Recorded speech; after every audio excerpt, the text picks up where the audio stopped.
Okay, let's see if we are now. Can you hear me, Nicole? I'm thinking I gotta go down here and turn her mic on. Yep, she put it in check. We're good. Excellent.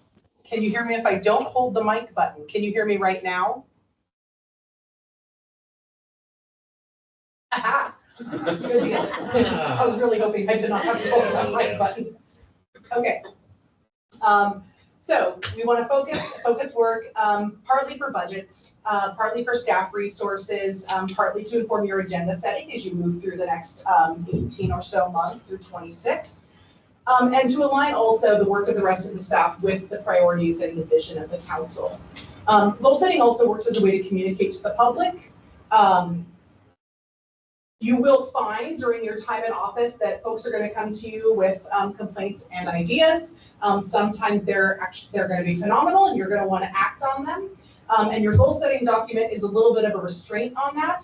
So when you get those brilliant ideas, instead of saying, yeah, we're going to get right on that, you have a mechanism to say, we will review that and make a comprehensive decision, so that no city councilors are trying to act on their own based on advice from an individual. Instead, it keeps you working together as a body, both the council body and staff. By adopting a strategic plan, everybody's also made aware of these goals and objectives. They can be a tool for sense of responsibility and prevent one-offs by both the council and the staff.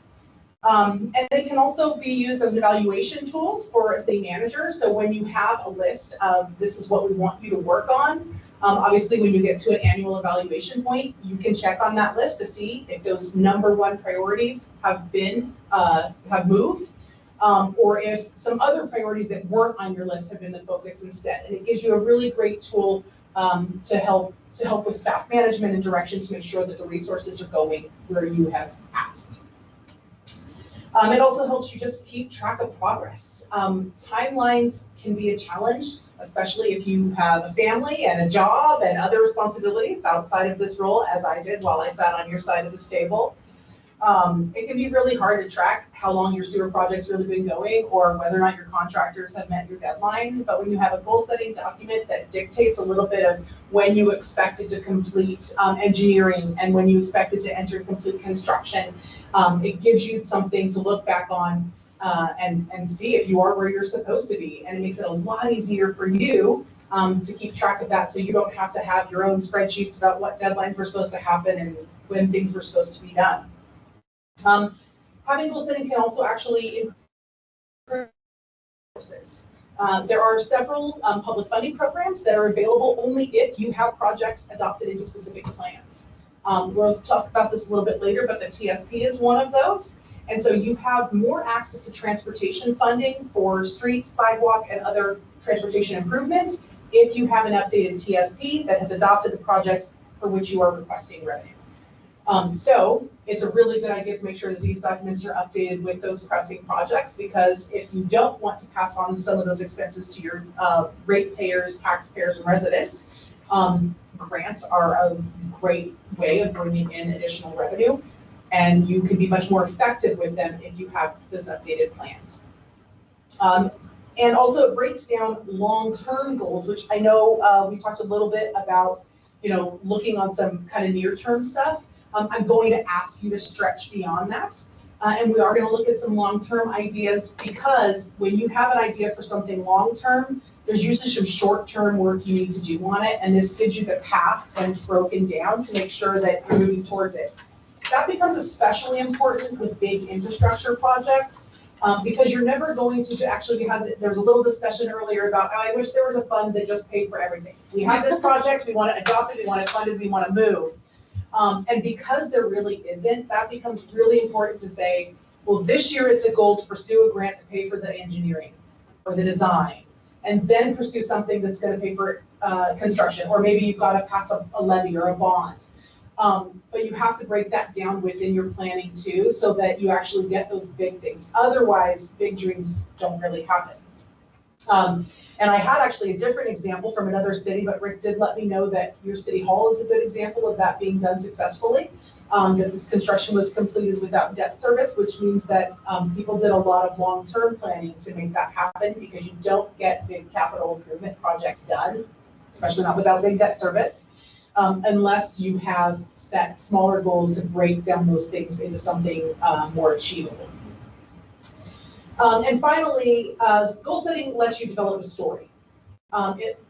Storytelling is really important in public office. You'll speak with media, you'll speak with your residents, you'll speak with your staff, you'll speak with partners like me and other regional leaders, and you will speak with people who are going to evaluate grant applications and permit applications and things like that. And when they see that you have a firm plan in place, that tells a story of responsibility and vision. And so that story becomes really important, especially when you get to things like fund seeking.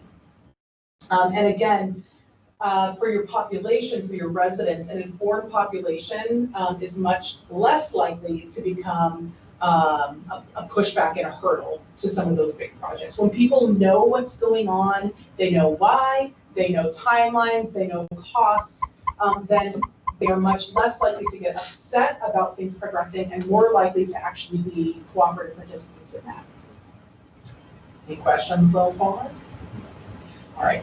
I'm super happy to do this with lots of open dialogue. So if you're like, oh, wait, I have a question on that, please feel free to jump in. So strategic goals. You usually want to build something like a ladder with the goal at the top and objectives as the rungs. So goals should be RAD, which counselors already acknowledged. We love that acronym, so thank you. Goals need to be realistic. They need to be big and they can be long-term, but they do need to be realistic. You don't want to set goals that are going to set you up to fail. But especially with the timelines we're talking about, goals are not something that you necessarily should expect to achieve and be like, we're done with this goal. A goal might be something like, we want a safe, pedestrian-friendly downtown core. We're never going to be done with that. It's going to be something there's going to be new objectives built in. So goals are something that they need to be realistic, but they're not necessarily a checkbox. They need to be authentic. I have seen cities set goals. They're not really in line with what they're working on, so they just sit there. They don't move. And it makes it hard when you get to the same process the following year to go, yeah, I guess we still want to do that. If it's not really something you want to do, don't put it on your list. Adopt what really matters, because when you adopt these, you're telling the public this is what you want to work on. You're telling staff this is what you want to budget for, and you're also telling staff this is where we want you to focus your time. So make sure that really aligns with the priorities of the city. And they need to be durable. They should be able to cross ideological boundaries and demographics when possible. And they need to be able to withstand the test of time, which again is why you have objectives that can be a little bit shorter term. But goals really shouldn't be something that in 26, if a couple of you were like, oh, I'm done, I want to sit back and do something else, if there's some changes, goals should be something that when new people come in, they're not likely to look at that and go, no way, that's completely outside of our values. They should be broad and inclusive. They should be able to just withstand some turnover, both with staff and council. And they should be ongoing, and most of them are going to require several phases before they would really feel like they're complete, if they get there. Objectives, on the other hand, are going to be SMART. And SMART is usually an acronym we hear associated with the goals, but with cities we use them a little bit differently. They should be specific. They should be measurable, they should be achievable, they should be relevant, and they should be time-bound. This is where you're going to look at things that are more like a checklist. Your objectives should be things that you can tangibly say to your city manager, what's our progress on this? And they can give you an answer that's not just, oh, we accomplished it because we worked on it. You really want to make something fairly easy to define and encapsulate so you know what's going on with it and you're able to track that. So on the next page, I have a couple examples to consider. A goal might be something like create a vibrant economic district with varied businesses to attract tourism, or improve our local facilities to provide greater educational, cultural, and recreational opportunities. Those are big. You could probably put hundreds of objectives into either of those goals, but they're still clear.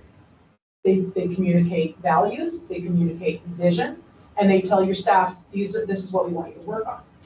An objective within those might be establish a tourism committee or apply for a CDBG community facilities grant. They're specific, you know if they're done or not. I don't want to like overemphasize the box check because that sometimes isn't exactly how it works, but there are things that you can evaluate whether they were completed, and there are things that you can communicate to the public when they're done.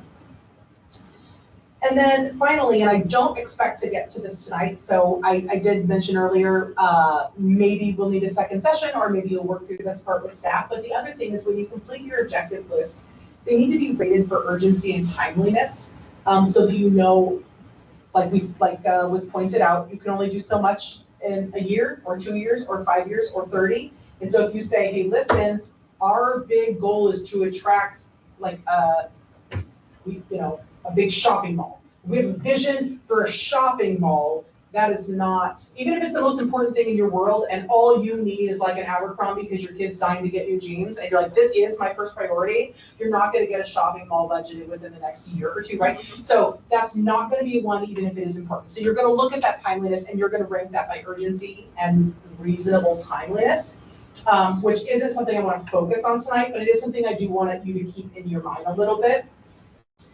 Because again, what we're ultimately building is a ladder, so the objectives are going to be the rungs and you're building towards that goal. If you rank an objective as a 1, that means it's something that you should be able to accomplish within the next budget year. That likely means some work has already been done on it or it's something that's kind of in progress. There can be some things that haven't started at all that could still be 1s. One of the things we'll talk about a little bit would be like establishing a planning commission, which it looks like is something that would be really helpful for the city.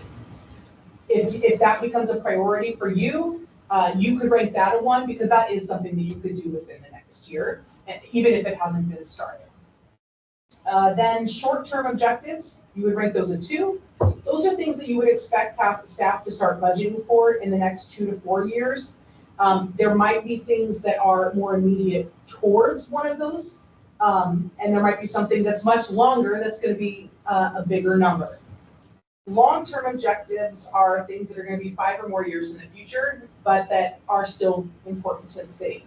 And then 4 is going to be things that are more routine or ongoing. 4 is often things like beautification efforts, communication and partnerships with downtown organizations or partners. They can be things like hosting festivals, but they're things that you expect to do annually moving on into the future. And then number 5 is your wish list. And these are usually larger projects. They're things that you realize would be beneficial to the community, but you can't afford it yet. It's still, I think, helpful to name those things. To put them on a list, because then it can generate some conversation within the community to say, oh yeah, we really do want a swimming pool or a skate park. A lot of the time, or a library, a lot of the time 5s are kind of quality of life and recreation things. And then they move up as you make some progress. Even if it's something like, explore this grant or apply for something or do some preliminary design and engineering. So that's how we're going to rate objectives eventually. It'll be that 1 through 5. So at the bottom of this page, you can see a completed broke down goal. And you see it sort of as that ladder. So within to create a vibrant economic district with varied business to attract tourism, your priority 1 might be to establish a tourism committee. Your 2s could be to become an accredited Oregon Main Street, review business overlay development code.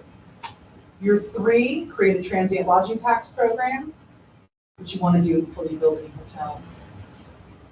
4, to build relationships with business owners and operators. And that's because, again, it's not because it's less important than the other things, but because it's ongoing. That's something you're going to need to constantly engage with. And then 5 would be to attract a hotel, if these things are within your goals. Do you have questions on goals or objectives? All right. So what can the city reasonably accomplish? Most cities choose between 5 and 8 goals and then put between 2 and 6 objectives within each. About a third of the goals to maybe up to a half can be urgent priorities. urgent is not a one, that can be 1 or 2, so the next maybe 4 years. And the rest should be long-term, so close to that 5-year mark, and then some things that are further out.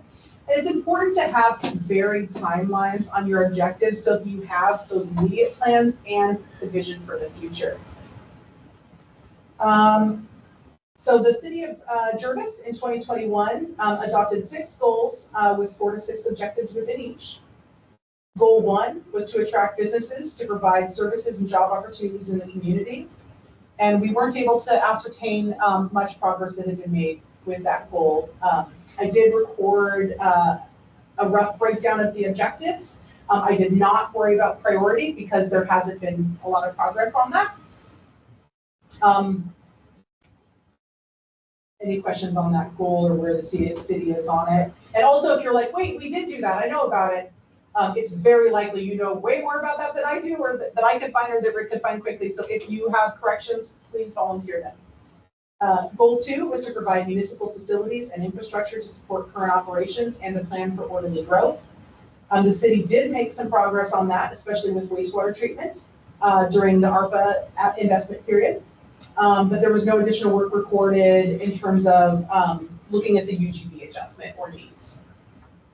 Goal 3 is to engage in efficient and effective activities to promote community safety and wellness. You've got a handful of good objectives there. There was a generator installed, but it looks like it might be undersized. So that might actually be something that needs to kind of come back on the list. But we can talk a little bit more about that. And I did not see evidence of advancement with the other objectives. Goal 4 was to improve the aesthetic appeal of the community. And this one, I'm gonna pick on the language of this one a little bit. If you are setting a goal and you just say, our goal is to improve, that doesn't really, it doesn't really meet that RAD thing, right? And the objectives don't always meet the SMART parameters. So, I mean, when we frame our goals, we really want it to be a description of what you are looking for. So, I used to say, well, 10 years ago when we did this, we used a little bit different language than I would advise that you use now. So what we used to say was, like that the city will make progress towards this thing. But I actually think when you're setting goals, that your goal isn't to be making progress towards it, your goal is to be it. So rather than saying they will, so staff are gonna work on this, say we will be. This is what we're doing. This is who we are, even if you're not yet. And I think that really creates some increased buy-in. And just a sense of teamwork and collaboration, that you're working on it, staff's working on it, and so can the community. So when you see just improved aesthetic appeal of community, instead it could say, you know, we want to be an aesthetically pleasing community. The city did engage in some aesthetic improvements, but not really the ones that were identified as objectives, which is part of why the strategic plan matters, to keep that work focused. So fortunately, there has been some really great progress. It sounded like you had a good graffiti management plan, a good reporting system, and that there had been pretty quick response for cleanup and remediation. There have also been some bike racks and plaques installed, but it doesn't sound like it necessarily met the objectives that were laid out. Please correct me if that's incorrect. But again, when we get to objective setting, some of these aren't super specific, so it's kind of hard to tell if there was some progress or if those objectives were in fact met. So I would encourage you to increase the specificity a little bit when we get there. Goal 5 was to develop and implement community recreational resources and cultural activities. I mean, it sounds like there has been some regular, so some of those progress 4 objectives have been good. It sounded like there was some positive feedback for your National Night Out, and also continuing to fund DARE. The rest of the objectives remain unmoved. And goal 6 was to enhance community communications. And it sounds like there's been, actually maybe Rick, just under your tenure, but that there had been some recent progress with that. It sounds like there was a town hall, and then the beginning steps of establishing a regular newsletter and doing some website updates. All right, and then I had drafted a survey that went out to your community to get a little bit of public feedback. And rather than make everybody kind of read through those, I've summarized and pulled out some themes, redacted any details, so you don't know who said what. Although I'm sure you do, because when you're in this size of town, if you read the surveys, you always know who left the comments. I remember reading our surveys, I knew exactly who made the comments. So some positive notes that came through in the surveys. And this is, I will just say, this is unique, so maybe this is a pat on your back, and as well as your supervisor, but your community surveys revealed a really positive attitude with your public works, not just the projects, but with staff. And I will just say, I work with like 60 cities, and public works staff are not often complimented in community surveys. So yeah, that's really great. That's really great. So sometimes projects are, but not usually public works staff. Usually public works staff are like really task oriented and very focused on getting something done, and not as good with public communication or outreach to neighbors, but it sounds like you're doing really well. So that's a great positive. You had some positive comments about your water and wastewater facilities, which is interesting because it sounds like maybe there needs to be some work on them, but your public perception is that they've been reasonably managed. So that's positive. I think all but one of your public surveys complimented your park. Some of the comments said, well, we have one park, it's nice, but I'd like to have more. But even in that, you got a compliment on that park. So it sounds like your public recreation facilities are looking positive for the community. And then community connectivity. And that's sort of a summary for the surveys that said things like, I like that my neighbors are kind. I like that I can say hi to people when I'm on a walk. I like seeing people out and about, and I generally feel connected. So it's not necessarily a reflection of government, but it's definitely a closely held local value. And then some notes of concern that came through. Public safety by far was the number one. Some comments about both code enforcement, traffic safety, and some parking and kind of line of sight issues.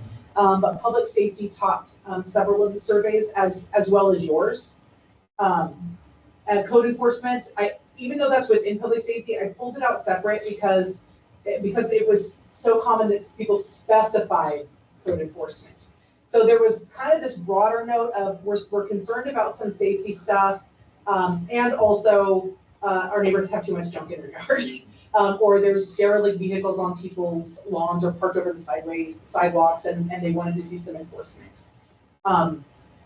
You'll find during your time in public office that everybody's a really big fan of code enforcement on their neighbors, and absolutely nobody is a fan of code enforcement for their own properties.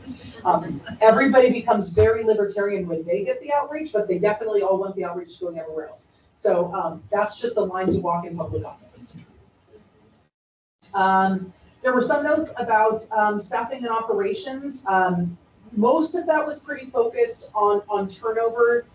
There were some kind of specific comments about staff communication skills in City Hall, and just wanting people to be a little bit better or friendlier in answering questions. But of course, as you know, you've got changing leadership and things moving around in that. So growth planning was mentioned, and I will say, sort of on both sides of that coin. There were some folks that said, don't grow.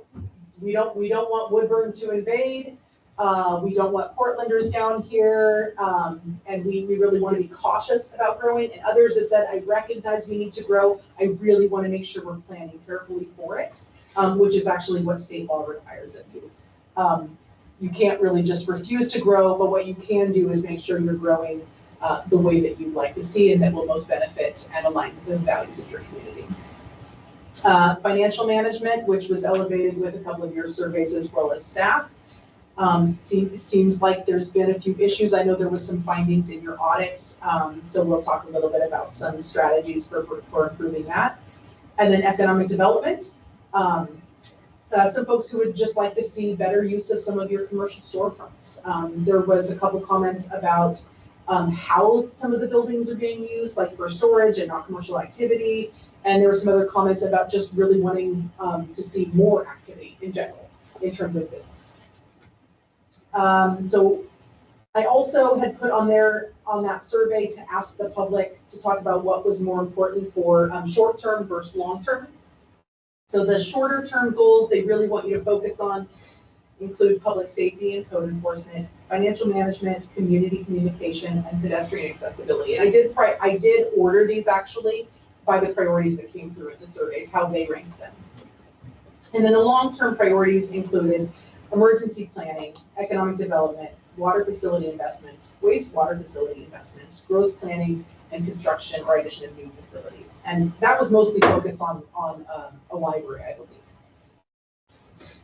And then I had a separate any questions on the community part?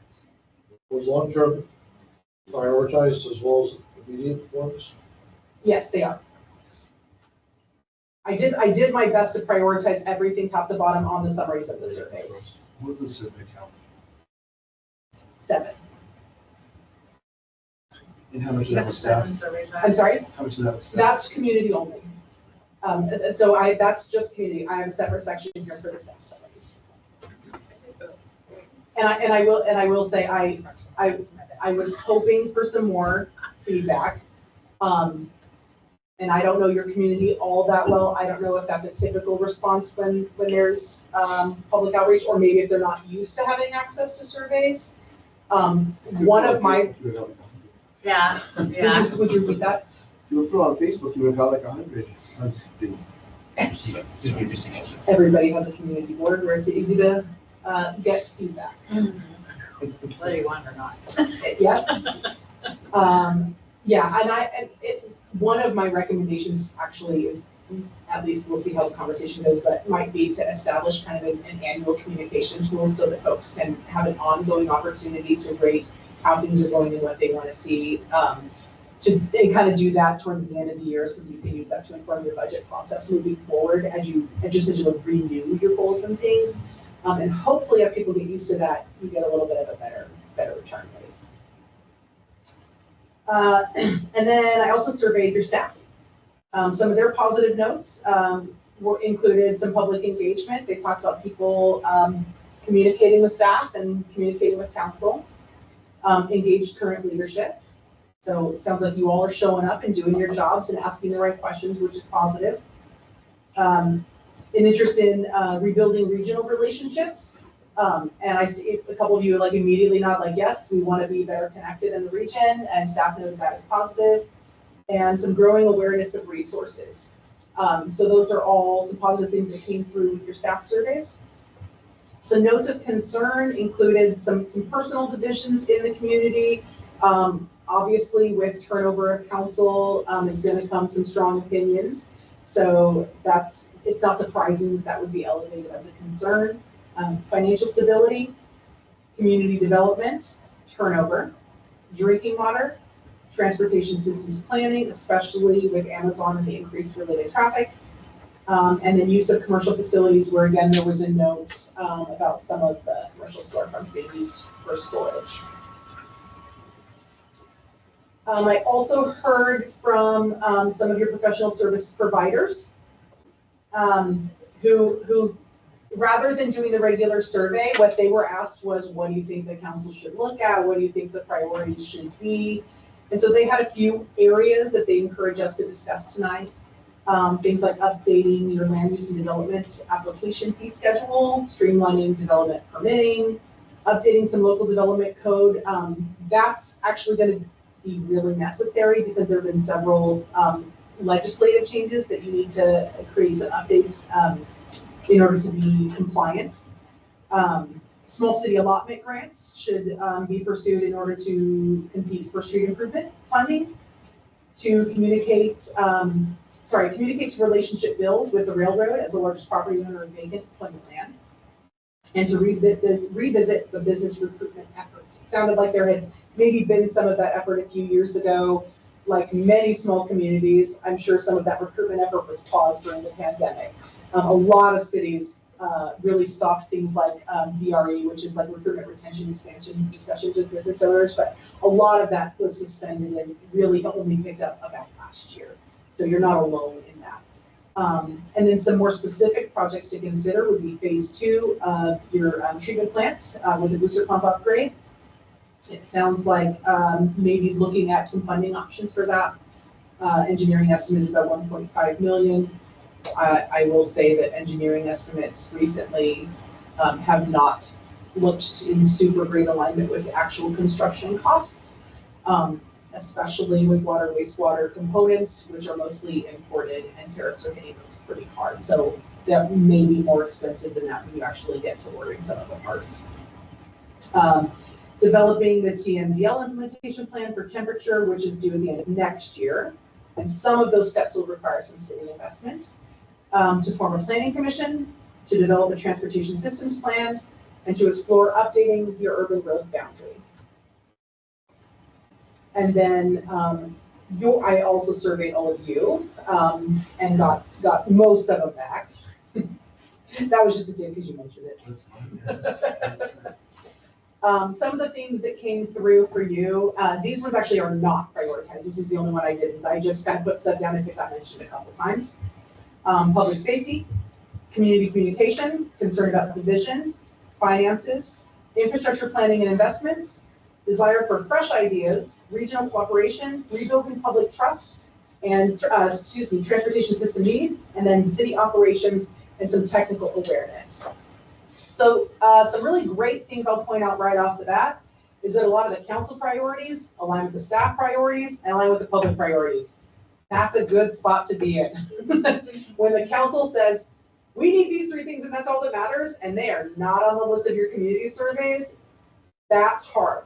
So you're starting from a decent point where you already have some good alignment between your vision, staff's work, and what the community is asking for. So that's really positive. So throughout this packet, you have suggestions from your contractors, some notes from your staff, as well as your previous round of goals, and of course your own visions and imaginations. So in front of you, each should be a stack of Post-it notes in various colors so that no one has an assigned color so that we don't know everybody's ideas when we look at them. But I want to start. You have all these things, so I do want to take a few minutes, and also, it's not a 4th grade classroom, so you're welcome to talk amongst your peers as you work through this, but I really want you to come up with 10 to even 20 objectives. I don't want to talk goals yet. I just want you to look at objectives, so things that are going to be measurable and sustainable and all that good stuff. So look back at that SMART thing if you need to, and I want you to write one objective on each Post-it note. Each color or each one?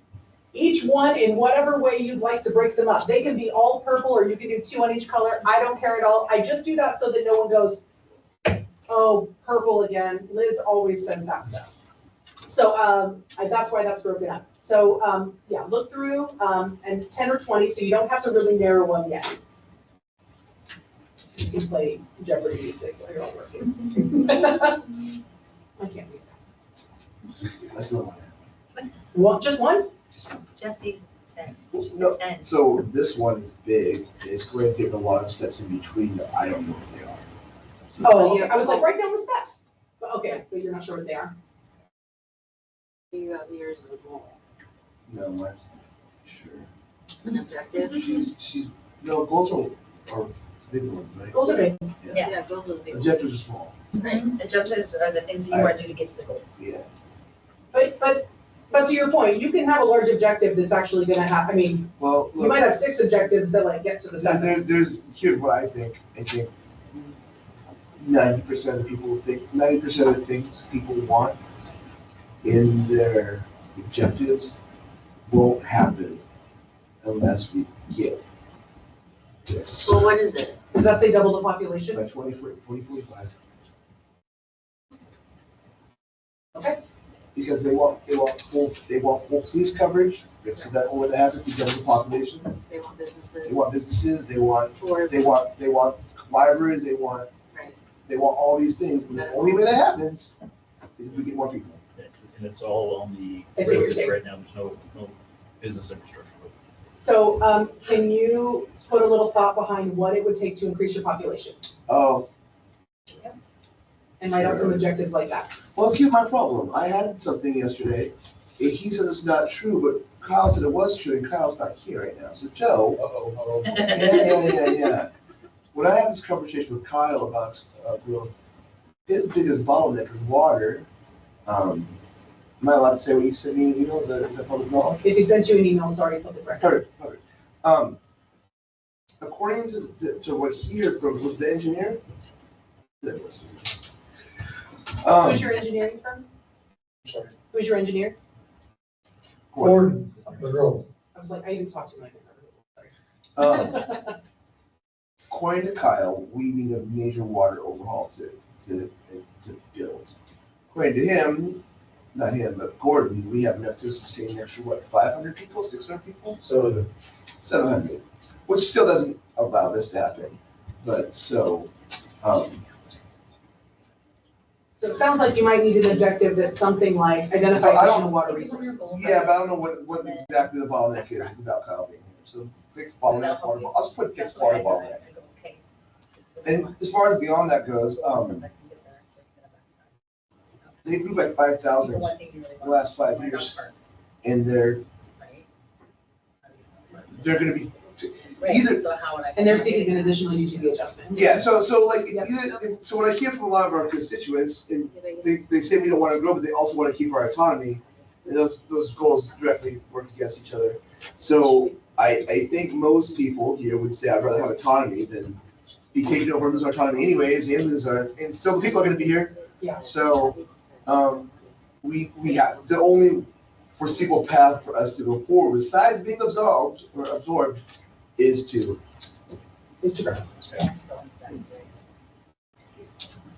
I personally don't care if they grow, but I just know that's what they want. Yeah, well, there's definitely, I mean, when we share all of the objectives, we can talk a little bit more about it, but, I mean, one thing you would need to do to grow too is to look at that UGB.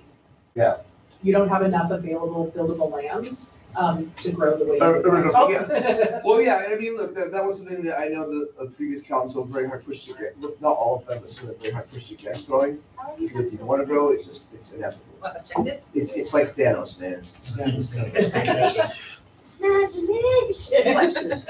I know. It's water. I love K-pop. Get rid of all the evil in the world. Is that a objective? That's a goal.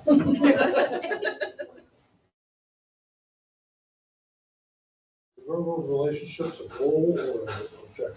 That would be a goal. What was that? Railroad relationship. I would keep that as an objective, because it's probably an objective towards something like economic development or growth. It's also very tough right now. You don't come on with the railroad. Nobody does. Pendleton does. The trespass for facilities. Pendleton? Oh, yeah, because Mayor Pendleton works for the railroad. They also give the Pendleton whiskey to give them for free. Yeah, there's a railway coordinator within ODOT who can talk a little bit about how to better connect. But right now, because of trends within railroad activity, they are not really willing to give at all. Oh my gosh, they blocked both sides of the crossing for over 20 minutes. I had to drive all the way around Woodburn and come back home. Yeah, that's. So if you're stuck on either side, you have to backtrack just to get to an open crossing. And that's either going down towards Salem, Yeah. Keene Road, or if you're on that side, like, Yeah, all the way. yeah. Yeah, it was a good 20 minutes. I'm like, I'm not waiting any longer. I'm tired. It was late Yeah. at night. I took water. I took water. Okay. I know, I was like, it must be me for not bringing my coffee yet. Oh, it's no coffee for me. Oh, it's coffee for me. It looks like there might be a comment in the chat. I'm not sure if that's just the confirmation that we heard, or if There's there's, just confirmation that they're hearing this, they have to go on stuff. Okay. I just see the red dot.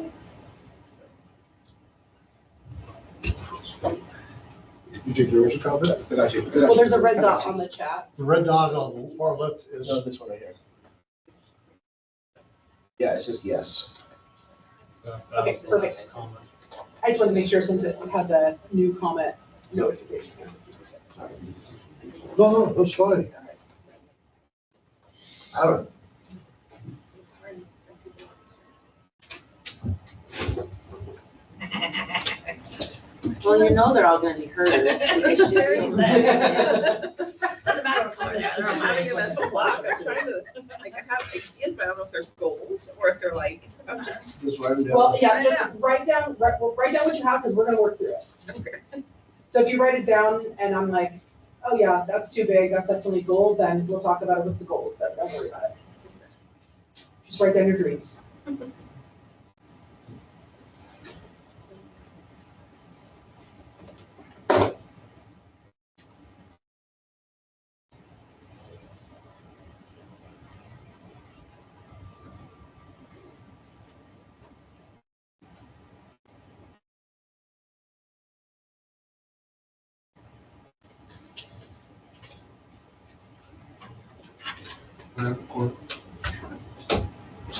Ryan's on a roll too, see?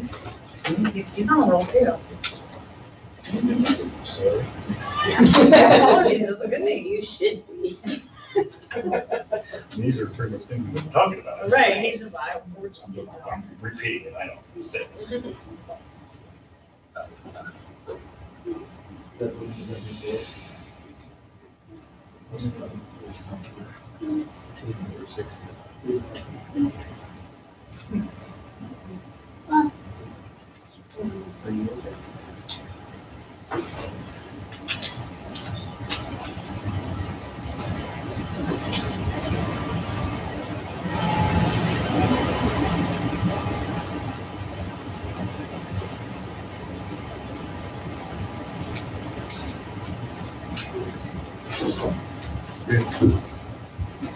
How long is our meeting gonna be on Tuesday? don't you? I thought you were gonna ask about this one, I was like, we are just getting into it. I need coffee. That's hard, 'cause He gave us 4 meetings in 2 weeks. Because Just I told my kinda- husband, I was like, you know, this is the perfect Not time more for you than to go, 90. like, Uber eat it, because this is Not perfect more time than to go at the meeting, go make some money. Really be, My husband if has they little want kids. that. I He mean, has I an got, extra one, and then he has I'm to not- pick up her. Well, sit during. I'm giving an overview. I'm sharing the amount of each fund. I'm asking what was the purpose that was originally called for this meeting to be held. Just could be a reconcile, if we had a budget reconcile, but then see if we can make any adjustments. More comparative analysis, I mean, I don't have more than 45 minutes to stop. Cool, love that answer. That's a beautiful answer. So you're welcome to continue to work, but I'm gonna start kind of reading them out loud, and what we're gonna do is look for, things that are related, and duplicates, and just bunch them together. And hopefully we end up with something like 5 to 8 piles, which we will form our goals from. First one says transportation. Next one says events committee. Are you talking about forming one or continuing one?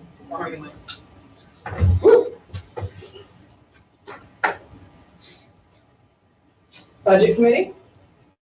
Do you think that's gonna be like with a finance group or with a committee group? What's the goal to put it is we finally have a budget. We already have a budget. Keep it. meeting. We're just keeping it maintained. Oh. It's Don't let it a- fall apart, okay, it's a sorry. maintaining one. Okay, gas station.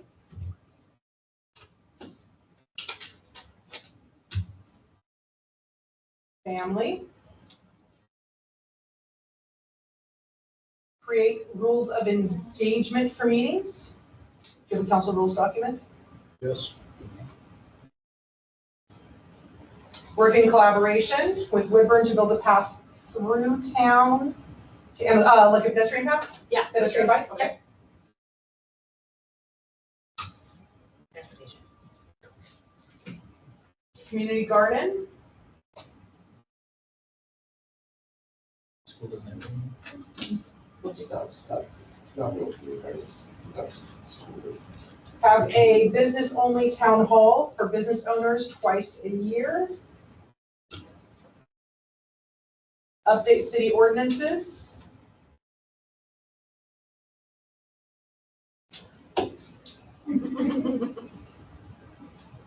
New section. Double the population by 2045.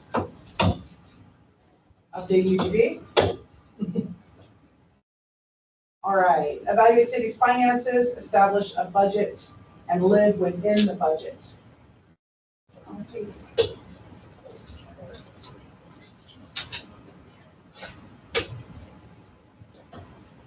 Planning committee.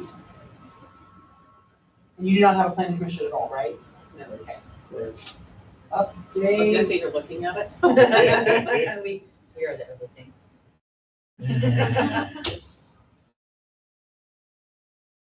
Code enforcement.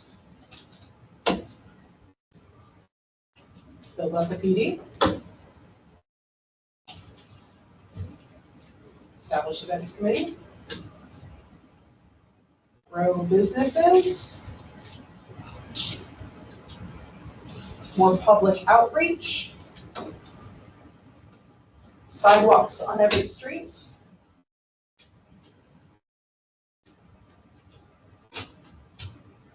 Coffee shop, I'm putting with gas station. We've got funding. We're gonna go to the budget side here. Okay. Food pantry, do you have a food pantry or need a food pantry? They have one at the Sacred Heart, but then we also just signed on with the one in Woodburn. Yeah. Okay. So Woodburn, Hubbard, and Jervis have a joint one, Is it aware or a different Yeah. system? Okay, and then the Catholic Church has some kind of food pantry. okay. Find more corporate funding for projects, like Amazon. Create a safety committee. Collaborate with other cities and organizations. I thought I had something. Oh, here it is. Right in front of me. Save the Sam Brown House. I don't know what the Sam Brown House is. It's an historic house of our city father that is not within the city, privately owned. What are its threats? It's Falling being, down. Vandalizing. It's bad. yeah, It's being vandalized. it's overgrown with blackberry bushes, Kids left vandalism. the windows out. Either way, it's a historic house that's not being, nobody cares about. But it's privately owned. Yes, it's privately owned, yeah, but it's a historic house and it's in county, not city. So Okay. It's on the national Got it. registry. it's not something that you could maybe help us coordinate with, since it's one of those weird things Yes. that's with everybody. Okay, support small businesses, community development, community safety. Okay, That's nice. this is 9 piles. You said 8, but I'm just. We did. Let me look at this for a minute. I thought you put the bike path someplace else besides the TSP.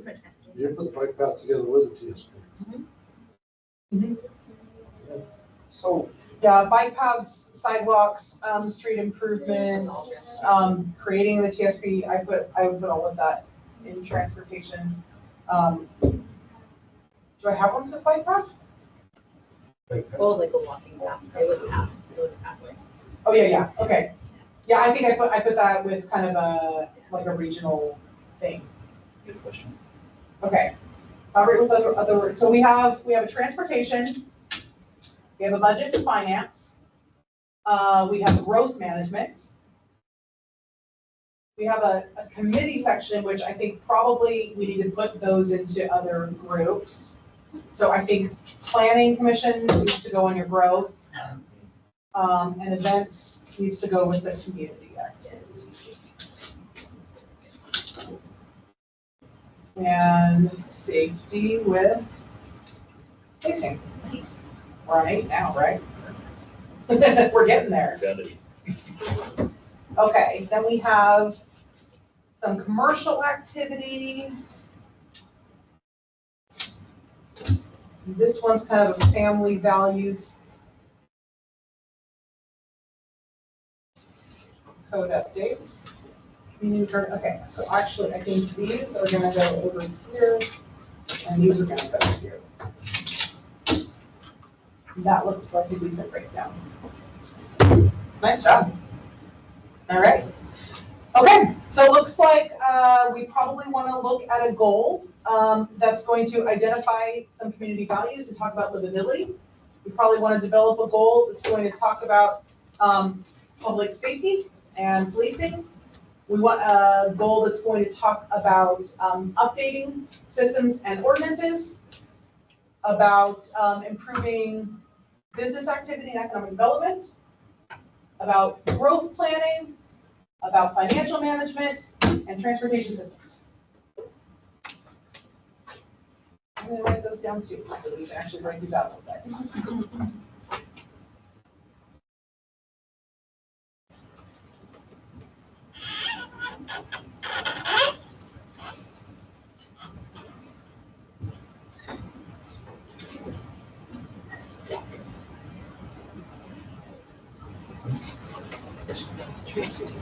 Yes.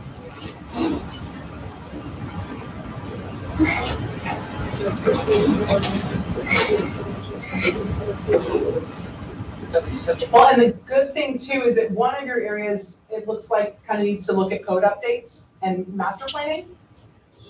And that is a goal, those are objectives. That is a goal that actually might slip off eventually. That's one of the goals you can actually get to the point where you're like, our master plans are updated.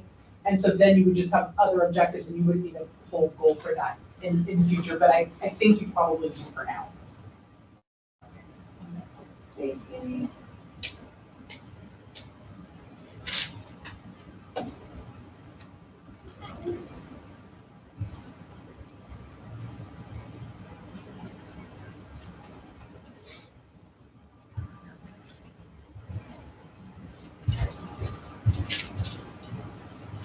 Okay. So we're gonna just start with transportation. So we'll work on crafting the goal in a little bit, but right now let's talk a little bit about your transportation needs and what objectives we want to put under a transportation goal. So we have one, looking for more sidewalks. And do you have an outdated TSP or do you not have a TSP at all? We don't have a complete TSP. Okay, so you need a TSP. How did you get safe routes to school funding without a TSP? No idea, that's probably the older councils. There's a bit about transportation within our general code, but it's not a TSP. Is there like an adopted pedestrian safety plan or a prioritized path, No. something? Not that I've seen. Wow, somebody works some magic because I really don't see jurisdictions getting those dollars unless they have an updated TSP that adopted those specific projects. So that's super interesting. TSP exactly. Transportation systems plan, so So we have to have a plan in order to get. typically I would say you can't get grant dollars without one, but somehow you managed, so great job. What was it, what, 20? Was that like 2018 with it? So, Was the city the applicant or the school? I think it's the school. Oh, so maybe they have their own transportation safety plan. Yeah. Okay, that makes more sense. I was like, I just don't know. The school has an jurisdictions. amazing grant writer. Okay. Well, and safe routes, so safe routes is a federal program. And it uses the state, it uses ODOT as a pass-through. And typically, for cities to apply, you have to have an updated TSP. It's one of the barriers of small cities occasionally. If they don't have an updated one or don't have one at all, it makes it really hard to get those grant dollars because you're asking for money without having a formal document saying spending it on this is already our priority, which again is why goal setting is important, because it'll help if you get funding for a TSP. They'll need to hear your priority projects, and hopefully right now, we're gonna develop a little bit of a list about transportation systems that need to be improved. So you need to have a plan, and I can help coordinate with you. We just finished this year's round, but next year ODOT of course funds transportation systems plan development, and I'm happy to help you. Or I shouldn't say that when I'm being recorded because I do not have the capacity to help all 60 of my cities, but we can look at that and make sure you're at least a competitive application. So an objective is TSP underneath the transportation goal. Oh, for sure. Yeah. Yeah, absolutely. So we really can't get any grant money with that. Yeah, it's very hard. And even, have you been awarded the SCA grant in recent years? The small city allotment? Yes, Okay, that's good. I'm gonna record the SCA as an objective, even if you've been, that's something that you can apply for, routinely. And you can reapply as soon as you close out a previous cycle. And also they upped it, it used to be like $250,000 and now, is it a full million now? I think it's a half. Or is it, okay, what is half? But yeah, sorry, I can't remember the numbers, but, the increase has been really phenomenal for small cities that otherwise can't really afford those things. So what I usually advise cities to do is to try to have a prioritized list. Do you have a pavement quality index completed? Not correct. Okay. Even without a quality index, you guys know which roads are the roughest. And it helps to create a prioritized list when you apply for those SCA grants, and then just run down those. That typically means that like every other year, you can get a street of maybe 5 to 7 blocks, overlaid. What about rerouting? Is that part of transportation, Rerouting what? traffic? That's definitely transportation. Tell me what you're thinking. Right here, there's a bend, it comes around here. That all the Amazon trucks were using this county road. It's one of the reasons I want to do the expansion of populations, maybe some autonomy for that stuff, because right now we can't do anything. It's with have the county do anything, and it's not really progressive. So do you think that, are you talking about like jurisdictional transfer? Like, do you want to own that road? No, more of like, is there a way to reroute some of the traffic so it's not all through there? With the semi trucks and stuff. Weight limits. I anticipate the council will be having a conversation in March or April about an idea regarding a coupling. Think about downtown Silverton. They're not like one ways, like downtown Portland, downtown. Downtown Silverton. Silverton. Think about downtown Silverton, Gotcha. one-way streets. On Third, either Fourth or Fifth. I prefer Fifth. Marion County prefers Fourth right now, what we're looking at. And so right now, some technical drawings are being developed so we can have a little bit more of an informed conversation in Marion County in March or April about making Third one way and making Fifth one. I'm curious, what wonderful council brought you on? I'm just kind of curious. My idea is, so it'll be a conversation. We'll figure, we've thrown out, we're gonna have a town hall meeting. We're gonna talk about, I expect there'll be 2 different drawings, one with Third going that way, and Fourth, and one with Third going that way, and Fifth.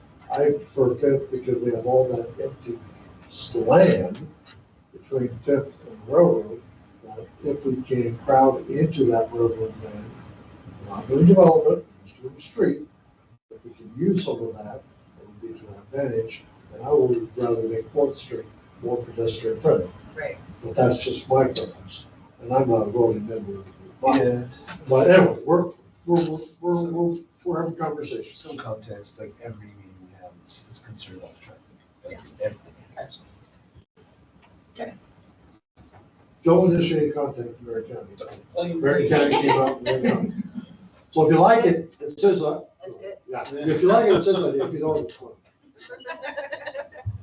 Okay, are there any specific transportation projects that you want to call out, especially if they're already slated for overlay sidewalk improvements, that are expected to be completed with budgeted dollars in the next year?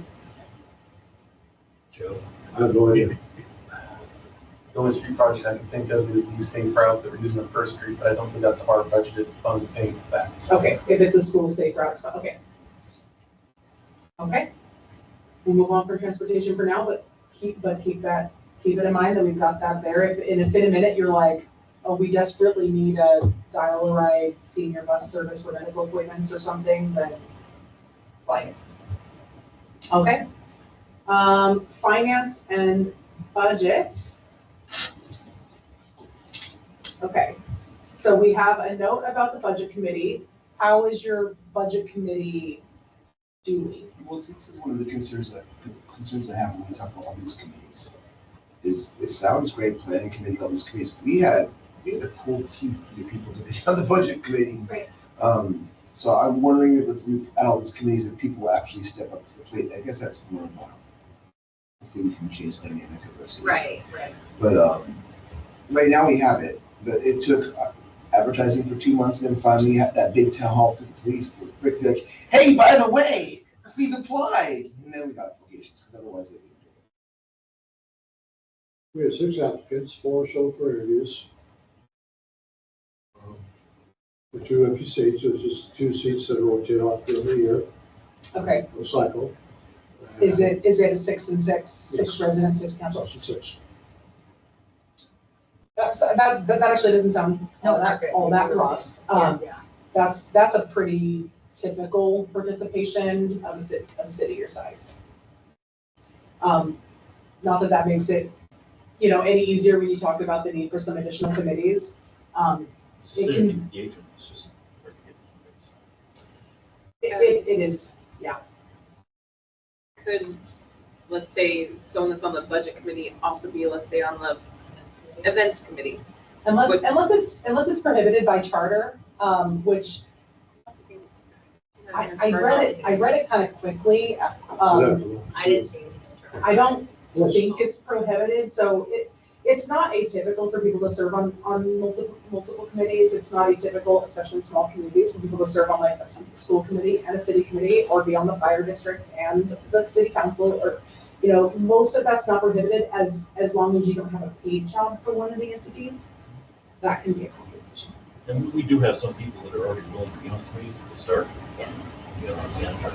Like I guarantee the Parks and Rec, and the former mayor, she's been wanting to get back on. She had it before, and then we just ignored her. But she's still like to help her works and stuff like that, maybe events, more things, all that.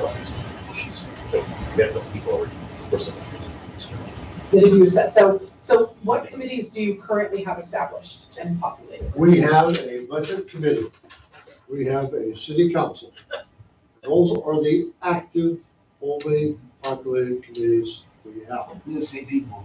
Now, Okay. I have found reference to within documents, a economic development committee, a tourism committee, a civic engagement committee, an ordinance oversight committee, a parks and rec committee, and a events coordinating committee, as well as the planning commission. So 1, 2, 3, 4, 5, 6, 7, 8. So we have references within documents of 8 committees, which is way too many in my Way too biased many. opinion. And also an ordinance oversight committee is literally the job of the city council. That was created by the previous council. Okay. Yeah, was it populated by the city council? Yes. It was, Okay, I've had a resignation since I've been here. Okay, okay. but it's never been since I've been here. No, the president or the Chair. one chair, the chair running it was the one that moved out of town the week after. Okay. Well, looking at budget, if you have an active budget committee, it sounds like your applications actually are okay. So is there an objective that we should add related to like the committee formation? I think Or that do you needs, feel like you're good? Civic engagement is. I think- For budget, Yeah. sorry. Oh, not for budget. Just talking specifically about. I think from my perspective, we have been so delinquent in our budget, we're just trying to be current. And just didn't go from there. We don't even know what our budget looks like. So we're just trying to, that's my perception. Once we have everything reconciled, we can better track what we can do. Pretty much the way I look at it, analogy is, the ship has been operated. Right now, Rick and everybody else is down in the engineering, see if it's operational, before they start throwing coal in it. I'll say so, what it is, I'm writing it. Okay, We would like so, to maintain it yeah, right now we're at this really, point. we're really looking at completing that budget analysis, and you said, is it November that you have a meeting scheduled to, Next week, next It's Tuesday. Tuesday. oh my goodness, Yes. like immediate, okay. And what's the expected content for that? Sharing balances of all 26 funds. Okay. And So sharing. part of it was really just where we are. reconciling, you didn't even have Yes. funds reconciled? Correct. Got it. Okay. That's our feeling too. I'm gonna put keep funds reconciled Yes, thank you. as an objective. Yes, perfect. That is something you can check on. That's why when you say what's your goals, like, well, I'm pretty busy. Yeah, we wanna know what money we have and don't have and what's been spent and what, yeah, got it, okay. Okay, city evaluating, live within the budget. I mean, you're already bound by state law to do that. There might have been some issues, but you pretty much have to. What about identifying additional sources of revenue? We might wanna put an objective about, We were talking about raising fees for building as well, well, like the building permits, things of that nature. That's in the works. That's just to catch up to the current standards, right? Mhm. okay, so we want a completed, building fee schedule study. We had one done and it's being presented to the council at their November Okay, 6th meeting. so it's an adoption, not a study. Yeah. What about SEC fees? We don't have one for TSP. We do have SDCs for parks, water, wastewater, stormwater. We have 4 SDC funds. When were your rates last considered? One of the SDC rates. I mean, you know what the SECs kind of look like. I mean, do they look like they're in line regionally? No. No? We're gonna put an SEC study. Keep in mind, I was the first person sued in the state of Oregon for SDCs when I was mayor of Sherwood. Okay, But it's near and dear to my heart, I'll Yeah. tell you. well, Yes. also, of course, and keep it, I just wanna remind you that we wanna be looking at the next 10 years. So just because we write it down right now, like, hey, this is something we need to get done, that does not mean that your city manager is expected to complete 6 comprehensive studies on your systems in the next year. Yeah, that's if we want He's gonna 7. walk out. Retired. Okay, but it sounds like a fee study might be appropriate. Do you have any short-term rental facilities, hotels, RV parks, or significant Airbnb? We've had some Airbnbs. But not a significant. No, I think that was like one of our. And no gas things, station one of our here. ideas. Okay. Yeah. Okay, Like an idea well, that's for like probably Airbnb. not gonna be a reasonable, do you have any systems fees on your utility bills, like public safety fees, street No, fees? that's something we were talking about. Okay. Is that something, so where are you in the discussion? Well, Started. where we are in the discussion is that in about 2014, they passed a resolution, increase the water and utility fees 2.5% annually. And the council in 2019 canceled that resolution, so we do not have COLA going into our utility fees, and they have not had for 6 years. So your rates have not changed at all for 6 years? Correct. So most commonly, councils re-adopt rate changes rather than setting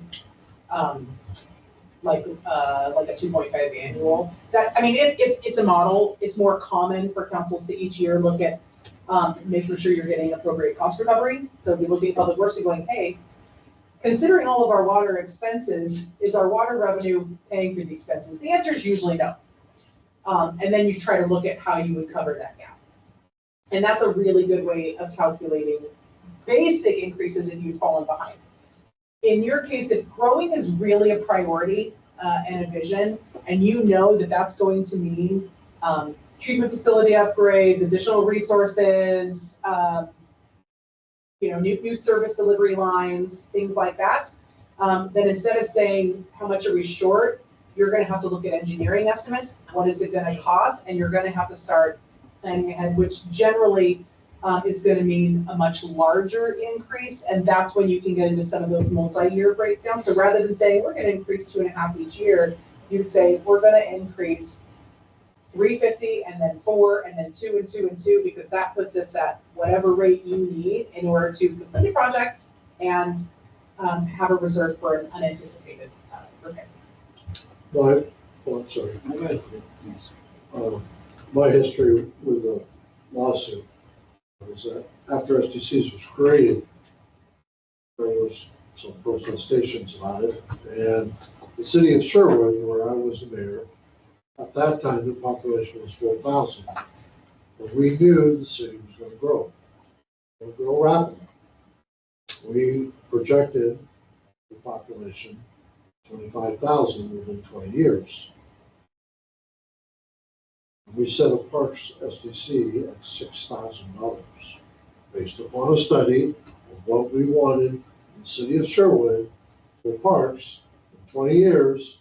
The cost was done by the engineers and it penciled out to be $6,000. So every new house was having to pay $6,000 just for the parks SDC, just for the parks. And the Portland Home Builders Association took the city of Sherwood and me to court. And it was not because we were getting nasty at each other, it was more about defining what the law was that the legislature had passed. What was the appropriate interpretation. Now, we both agreed that the judge never foggiest idea what he was talking about, but he did go down with the city. And the League of Oregon Cities came to our defense and, provided us financial support for attorney because they knew if Sherwood lost, that all the streets would lose. Yeah.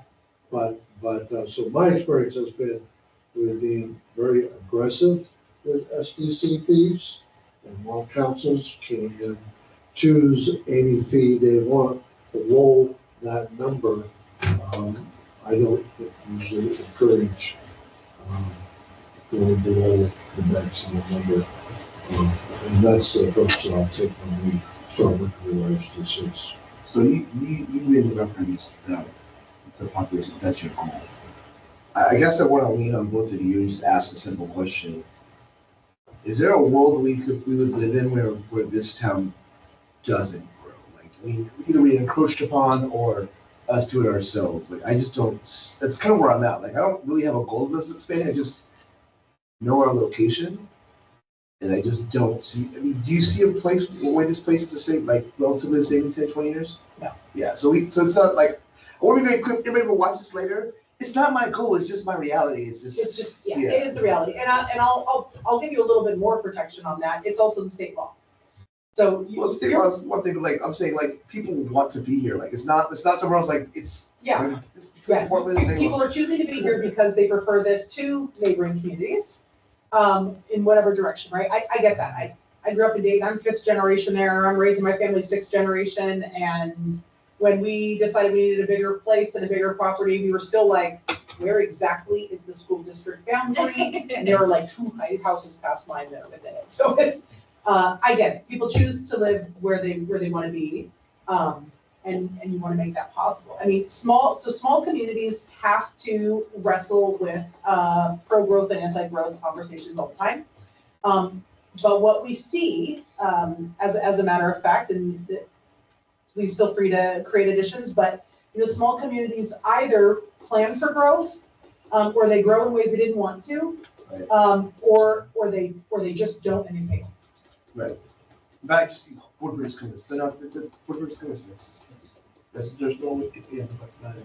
In the bedroom community, there's over 80% of the population that works out of town. Right.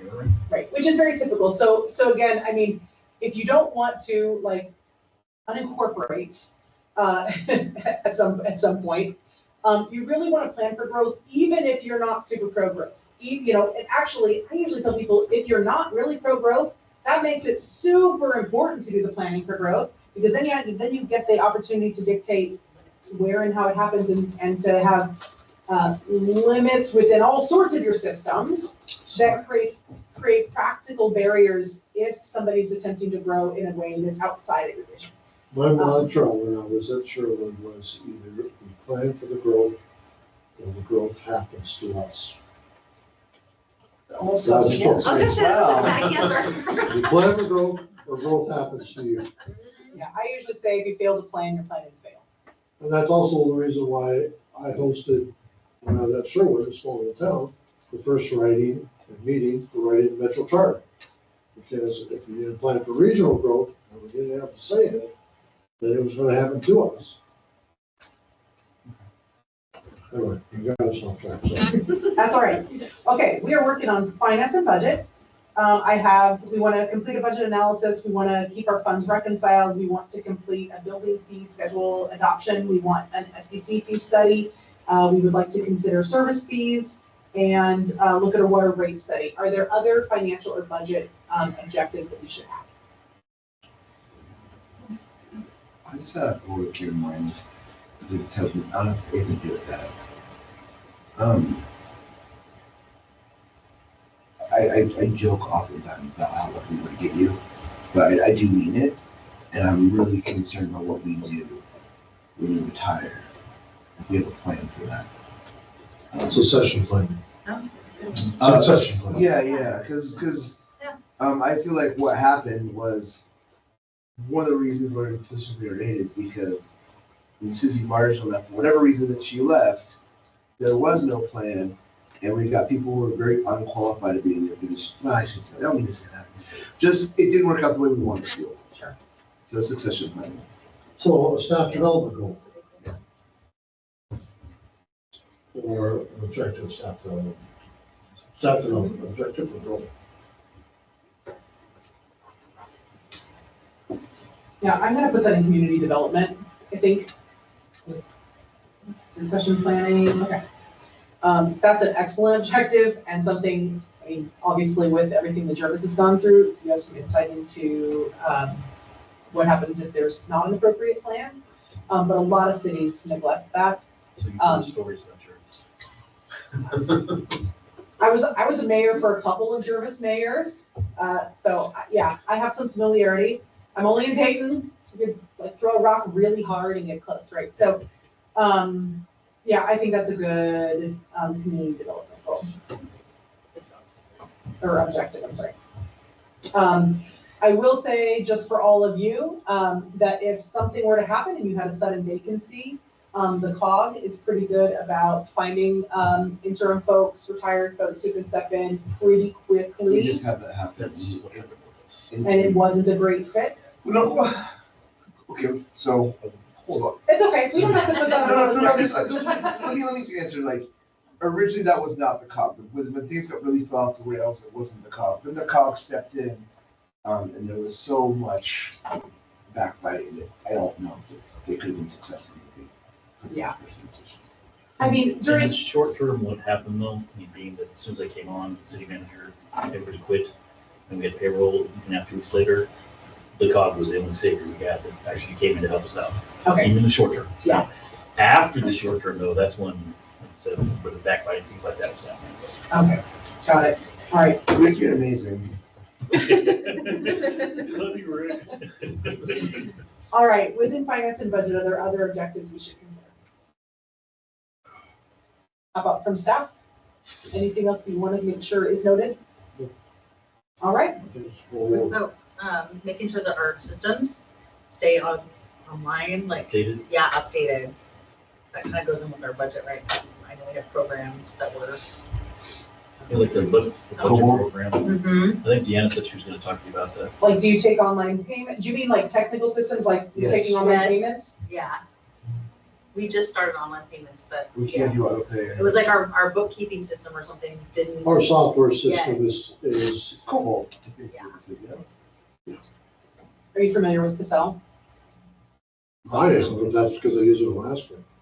That's, The state provides it to cities in Alaska. Yeah, that's a good program. that's what Deanna was saying she wanted to talk to you Yeah, about. so that's Oh. probably one of our objectives would be. We have a new Let's put audit that in our budget Okay. specialist that came. section. I'm just gonna make a note about updating payment software.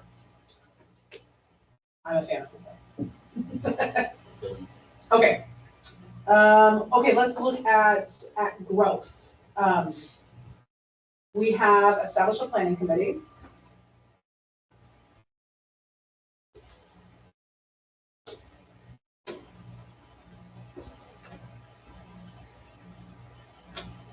So we have double the population. I do want to chat a little bit about that. Is that something we really want to record as your objective, or do we want to say something more like, plan for growth? The number, I think will freak people out, so I want to. But I think having a number, would be good, because I mean. Like a numerical goal, we want to reach. I think if you told people 50% the next 20 years would probably be okay with it, and then we just do more than that anyways. I think double. Do you want to do that, or just identify that we want to establish growth that actually meets the expectations for our budget? Well, I think that's the problem though, is that people want services that don't meet our population's budget. So if we're gonna grow that budget, it has to be through growth. And if we are gonna make, I know you have your rad thing, but like SMART goals I'm very familiar with. Yeah. We need something very concrete that we are looking to attain, not just plan for growth, because that's very nebulous. It's like, Yeah. Okay, and that's what the, I'm not trying to talk trash. I thought that's what the last council did, and then we asked how things are going, and we're like, oh, nothing really happened. We need something specific, like we want to do this, we want to grow. I would like to grow more businesses. How do you grow business up more population? Our Yeah, current comp plan says 3,500 in 2040. And is that in alignment with like the PSU projections? Yeah. Okay. Will you give me that number again? 3,500 in 2040. That is a 500. That's where the 700 comes from. And is that like, are we all comfortable with writing that number down? Yeah, because then we're meeting the expectation, and I think it'll be more than that, but like at least be ready. If we only have room for 700 with our current water, we put 701, so we can be water. What was it, Andrew?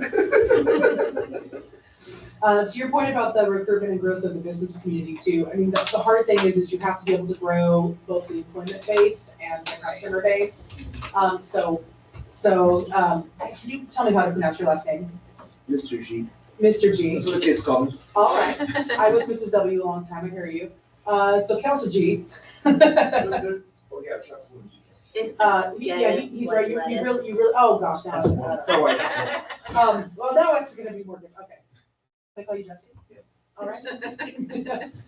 To Jesse's point, you have to have population growth that's really in line with the business growth in order to keep all of it sustainable. And I'll say, like Woodburn's growth, they completed a UGB adjustment. They had lots and lots of that population growth, and so their immediate demand now is, I'm sure you're aware, as that neighbor is, oh, we need another adjustment because now we don't have enough commercial property. So now, because the population grew, now they have the demand to support the business growth. And so you have to provide that municipal infrastructure to allow for the growth of the households, so that the businesses can be successful. And here's what else I think I've seen this idea that like, we've already seen it with ideas to a certain degree. The families that come in here are thinking about the future. Like everybody's moving to these places because they want growth, they want more. And so once you've like stimulated that growth, it kind of feeds on itself. And again, I know you said Dayton, I'm not that familiar, but I don't know any other place besides here. It's on the I-5 corridor, right in the middle of Portland and Salem. Like it's, there's nothing. If I was a developer, I'd be salivating. Yeah. So that's where I'm a little confused at. You're talking about the size of our community, we've got 2,800 right now. We have built business infrastructure. You've got towns that are a little smaller than ours that have 10 times the amount of business. Right. That's why it throws me off when you say we need to increase the population in order to increase. It's like, no, we need the business now to make up for the Yeah, I mean, population we the have. challenge that you have is that you're in such close proximity to a large business segment. Because Woodburn has so much business, Yes. it's going to put you in a tougher position to compete in terms of economic development. There's some things that you can do to offset that a little bit. If you could form, do you have a chamber, No, Main Street? no, So forming some they committees. probably are not familiar with the Main Street program. Okay. So forming a group of folks that can bring the business community together might be a benefit. One thing I know that's repeatedly, like SEDCOR would say it, Business Oregon says it, is the majority of business growth in communities under 10,000 comes from people who are already in your communities. It's from your neighbors who are ready to start a business or current businesses that are ready to take on another business or expand their current business. That's where most business growth comes from in small communities. So the best way to figure out why you don't have that business is to ask, like, figure out what the barriers are. You know, if you have vacant storefronts, why? Is the rent too high? Is it not zoned for the type of businesses that you all want? Is it because people just, you know, don't want to work in the stores here? Is it because everybody would just rather go to Woodburn? Is it competitive? But you have to identify, why don't we have functional businesses here? And then you make your objectives to tear down those walls. Main Street is a really good place to start. Oregon Main Street program is big. It's a nationwide program, but they do have resources that you can go, even if you don't farm Main Street, even if you don't have business activity, any of you can sign up and attend Main Street Conference. It was like 2 weeks ago, but there's more gonna come. And you can look at what those pillars are that are really proven to be successful for business recruitment, retention, and expansion. They provide a good program and sort of a formatted process. Yeah. As it relates to community development through business growth. As Beth mentioned, they just had their statewide conference. A lot of good training. I've taken entire councils to that event for communities interested in downtown development. But Reedsport, as you heard me announce in the council meeting the other night, got the big award this last year based upon what they have done in downtown Reedsport, which is where I was city manager 05, 06, 07, 08, and created the Urban Renewal District. And that is what provided funding for them to have.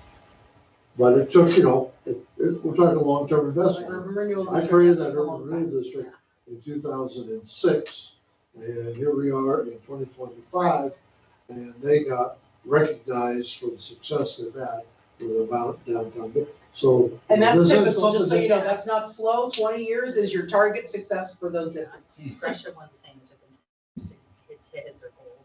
Yeah. So, you know, again, this is something's gonna happen this year. But, and urban renewal will be a problem for us since we don't have a lot of development going on. Reedsport does, and we knew that, so that's why we did it. But, Yeah, they're not helpful if you don't It's a have tool. development pending. So can we put urban renewal growth in, like, as one of our objectives? Well, urban renewal is a specific district that like changes how properties within that district are taxed. Okay. And how you can finance projects through that. So you wouldn't want to establish an urban renewal district unless you know somebody's gonna come in and like build some significant development for the district. Okay. However, I will say, like Sherry Stewart, who runs Oregon's Main Street program, is phenomenal. She often will visit cities. I don't even think she charges to come do that. And lots and lots and lots of the Main Street training material is just free and available on their website. they have a great website. They do, and they have lots of information there about, I mean, they have really big things about like how to do initial setups and recruitment, and then they have little things like what you should put in the sign code so that, you know, that's really database with like, what do shoppers stop for and what do shoppers take when they're out in a pedestrian mall. So they've got the kind of the gamut of, so I would encourage you to look at that. I mean, even if it's not an objective, or maybe it should be so that Yeah. you have a reason to put it on the Yeah. agenda. I like it. So, but maybe rather than establishing an organization, it's something like, you know, carry out some Main Street education. Okay. And then Rick can take a look at, I mean, like I said, there's tons of training material, but pick a couple topics and bring in some resources, just talk you guys through how to get things started. Might I suggest we back off just for a second and talk about our committees, because this is, you know, we just mentioned Main Street. We're talking about creating well, use a planning commission. We could, how I'm just wondering if we need to prioritize what committees we want to create, so we don't over. Can you hit me with, so, since I've been on the council, it's not super long, there has been a real push, specifically by the COG, and I'm hearing we can hear for the planning commission. Like, what is the major benefit?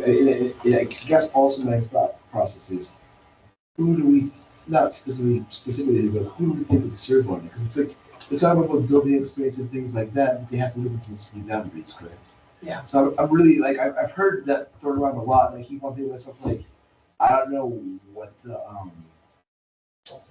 well, not just qualification, why it's such a priority when we have something in place. And then if we did do it, which I'm not against it, just like, how is it gonna be better than our current situation if we're having a hard time to get people to serve on the council? Yeah, I mean, I'm happy to talk to you a little bit about planning commissions. One of the reasons cities really want to have a planning commission is that the council generally serves as an appellate body. You're right. And so when you don't have that planning commission, you're the end all be all, and developers just flat out don't like that.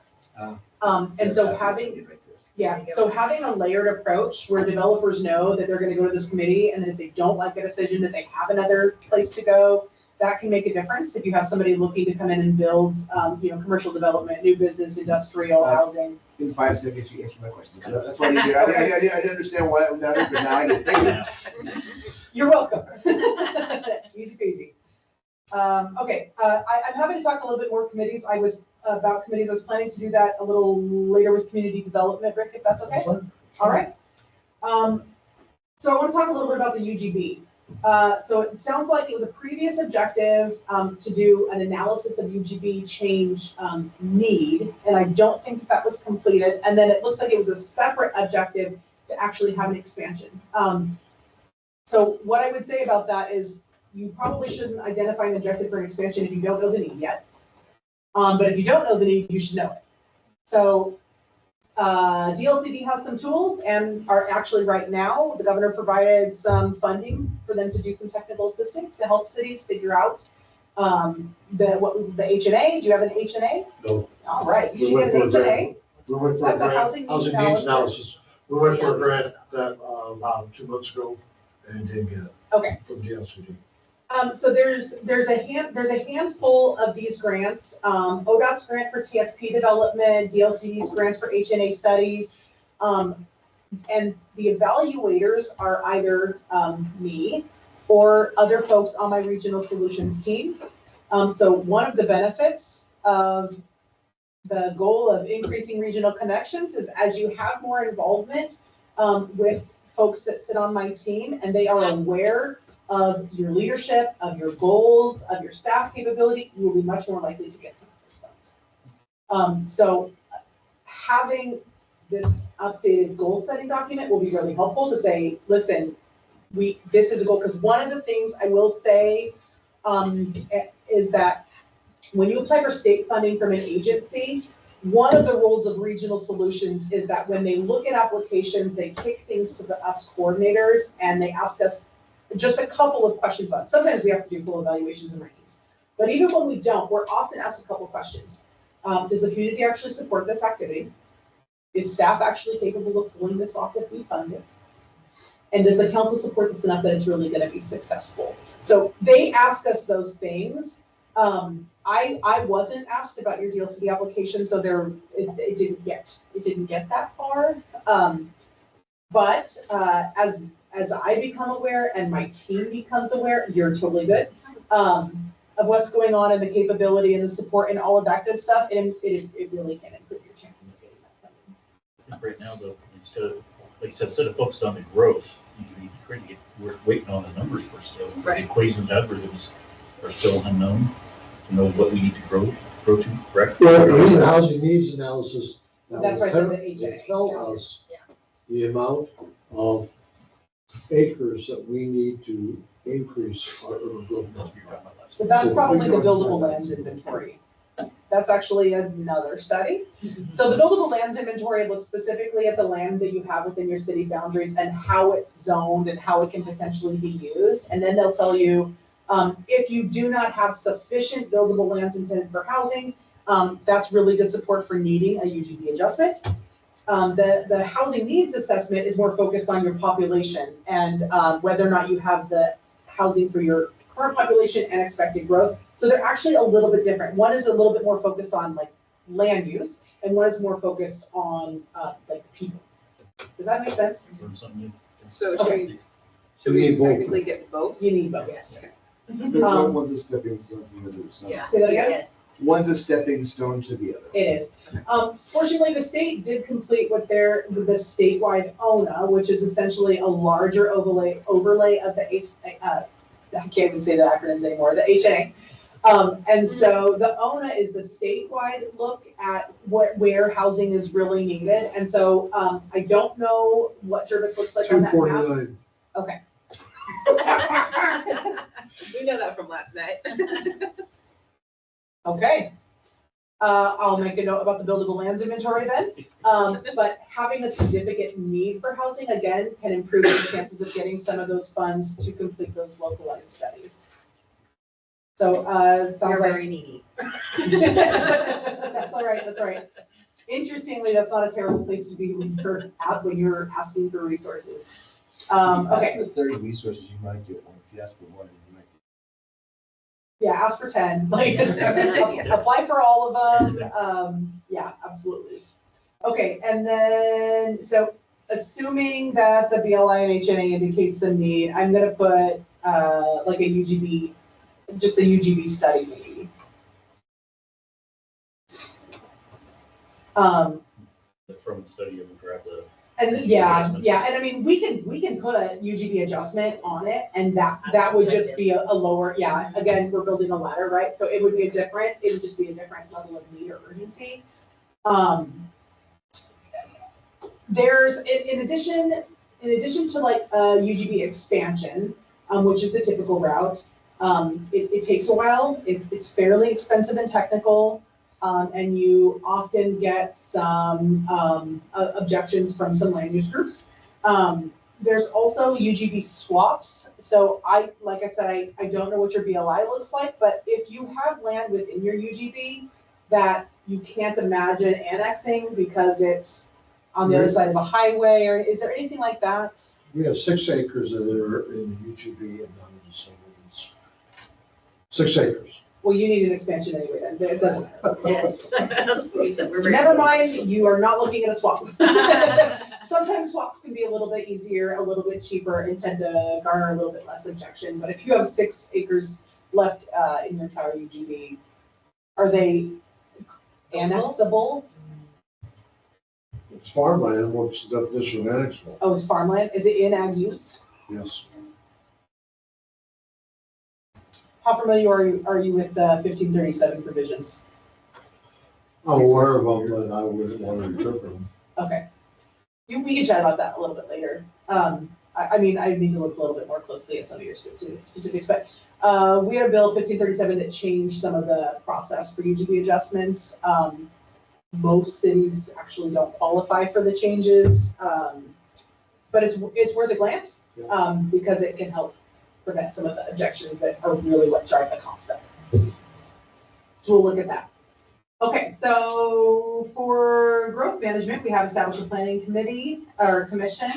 We want to grow to 3,500 by 2040, which is in line with projections. You want to complete some Main Street education. You need updated or maybe initial HNA and BLI studies and a UGB study to look at what would be necessary for growth. Are there additional? Right here. Additional things for growth management. The biggest areas I would say would be, well, TSP, which you have a separate transportation goal, so you're good for that. But the other things would be water, water, sewer, stormwater. How are those systems prepared for growth? Water, That's for you. So that was the bugaboo, because Kyle was like, if we can't do it all, and he just came yesterday and he's like, no, the engineer says we're fine. So I don't know. Well, your engineer is the one that has to sign off on capacity with DEQ. So there's that. So if your engineer says, I think you're okay, then you're probably okay. the engineer says that our current water system can take another 700 citizens. which would be right at that 3,500. That's why it's similar to one. So it's, That's where I got 3500. okay, But that's also with the improvement. so the goal would be to grow out to your current capacity. Those would only really play in peak of summers when we're actually at capacity, other than that, we're very well within it, For wastewater? wastewater and freshwater. Okay. Okay. That's great and uncommon. Well, they just did the wastewater upgrades. Yeah, yeah. Well, one thing I will bring up is that we did have, when I spoke with some of your professional service providers, there was the request to add phase 2 of the water treatment plant with booster pump upgrade. That's a pumping supply issue, old pumps, incorrect size pumps that we need to adjust. But it's not a matter that causes, it does not affect capacity. It's It's more of a community process. development than a growth planning. Okay. I'm gonna write it on the community development right now, so I don't forget. That's 24 horsepower. I want to keep them over it. Okay, anything else for growth? All right, so code updates, which maybe we just want to actually lump that within community development. Yes. Yeah, I kind of think we can scooch that down. So we'll get to that in a minute when we get to community development. We're gonna move on to public safety. Which sounds like this actually, I mean, maybe it's gonna be a really simple discussion and maybe it'll be a little bit robust, but public safety was like the #1 issue on staff surveys, on council surveys, and public surveys. So what are the issues? We need to hire a police chief. Internal Well, or we've been talking contractors? about it a lot recently. Yeah. In fact, we were handing out surveys at the town hall meeting about Okay. law enforcement, so. Oh, yeah, I read your slideshow. So the connectivity, just based upon it being on everybody's mind right now. But essentially, we have a budget for a 4 sworn officers, police department. We currently only have 2. We currently don't have a chief. So part of it is affordability. Oh, and the other issue is our debt. We are in the red, the general fund. We went into debt in April of 2024 and found out about it last month. And essentially the general fund is 90% law enforcement. That was my immediate question. How are you paying for law enforcement? It's all General fund dollars. All general fund dollars. All general fund dollars. Except for the OSP grant that we had paid for one of the officers last year for a couple of years. In the past, we've had a school arrangement, but we don't cover it. For like a resource officer? Yeah. And they were like sharing the cost with you? That's Or another maybe not. issue. Never mind. Okay, Moving on. We'll let you talk to legal counsel. great. Okay, so what I'll say is it's atypical for small cities to maintain, anymore. It used to be a lot more common. But with the rising costs of all the other things cities have to do, especially for infrastructure investments, it's become atypical for small cities to maintain their own police force without some sort of separate revenue fund. What do you know your property rate for operations? I do not. Does anybody know what your property tax bill looks like?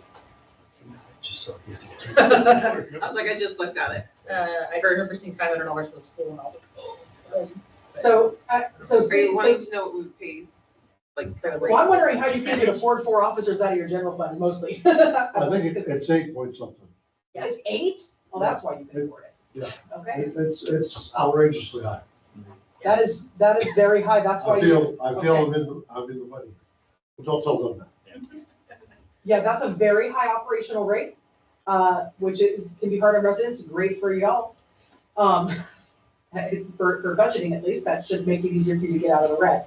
A lot of cities are operating in the 2 to 3 range, in which case a lot of them end up asking for a separate public safety levy, which is what I was gonna suggest as a supplemental revenue. Most But of them have to have businesses that help support the budget. Yep, There's, yep. that's why the residents. are very- Yes, but only with the property tax, right? So like, it's not like, business revenue doesn't significantly change the resources allotted to the city operations. So if your downtown core it's still like, the businesses don't have to be operating, they're still paying the property tax. So if they're privately owned, whether they're operating or not, you're still collecting the same expected revenue. I'm saying most cities have more Yeah, coming in from it. you're correct. Most cities have a little bit more in that regard, but that's a pretty significant, property rate. So, that makes it a little bit harder to talk about some of the supplements. There's really two options, that cities pursue for supplementing the revenue for public safety. One is a public safety levy, that you would vote on. I mean, there's a handful of ways to arrange it, but every 3 years or every 6 years or whatever, where you'd have to do a public education campaign and you would pass that routinely in order to continue that revenue. It's an additional collection usually of $2 to $4 per thousand on their property tax bills. That might be much harder to pass here if you're already paying $8. The And other, the school bond is what it. And the And, firehouse one too. yeah. Yeah. and the other way to do it would be with the public safety fee on your utility bill. And we've already put that in for additional revenue. So I don't have additional suggestions for that. But it makes me less surprised. We in a previous conversation with Rick, when he told me you were paying for your public safety all out of your general fund, I forgot to ask then, because I was thinking, how on earth can they afford multiple options? But that rate makes a little more sense. Lots of cities would be incredibly jealous to be in that position. So there's a bonus for you. Yeah, it was driven by, I don't know if you remember, but Sam Sakai, who was a full-time city manager, Okay. well known in the state for years.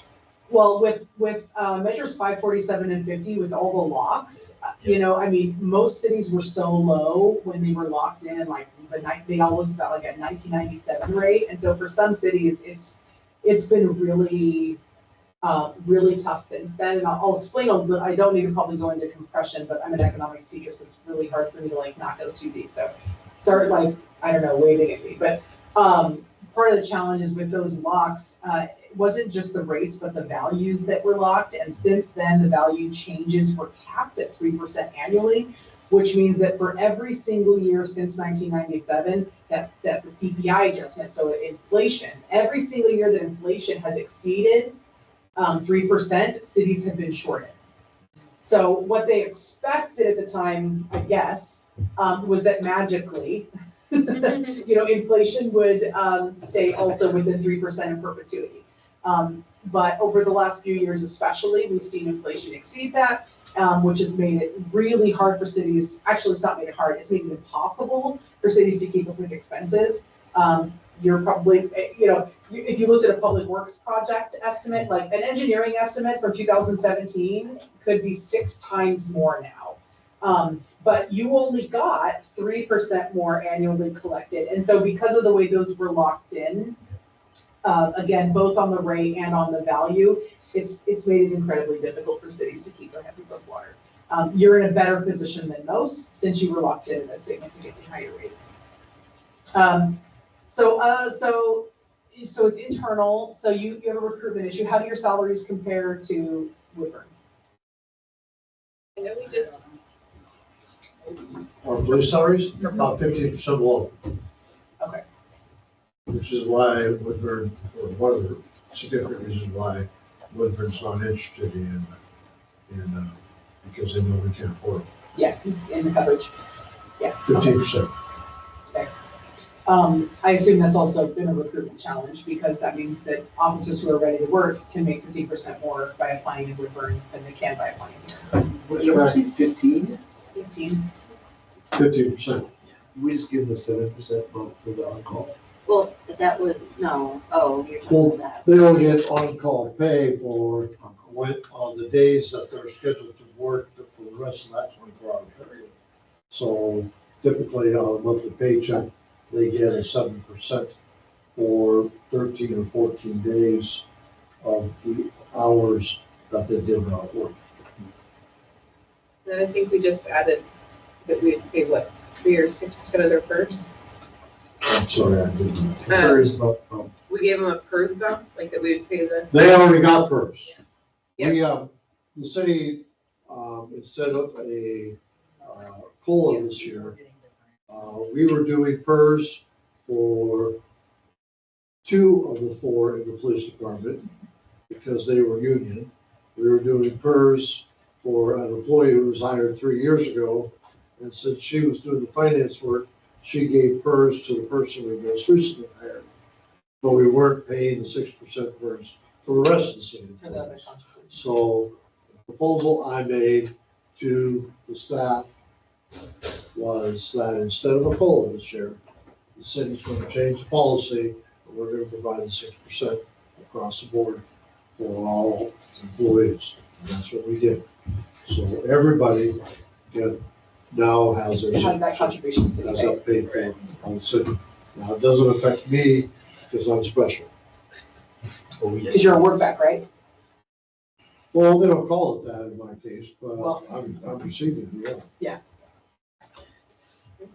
Yeah, well, one thing I will say about that was a very smart decision, excellent advice. I do see that as a hindrance on recruitment. So cities that are not paying that, especially employees that are a little bit more experienced and are maybe within 20 years of retirement are definitely looking to have that paid. So that was a great decision and good advice. Okay, so what are our public safety objectives then? Because we've got some notes. That aren't maybe specific enough.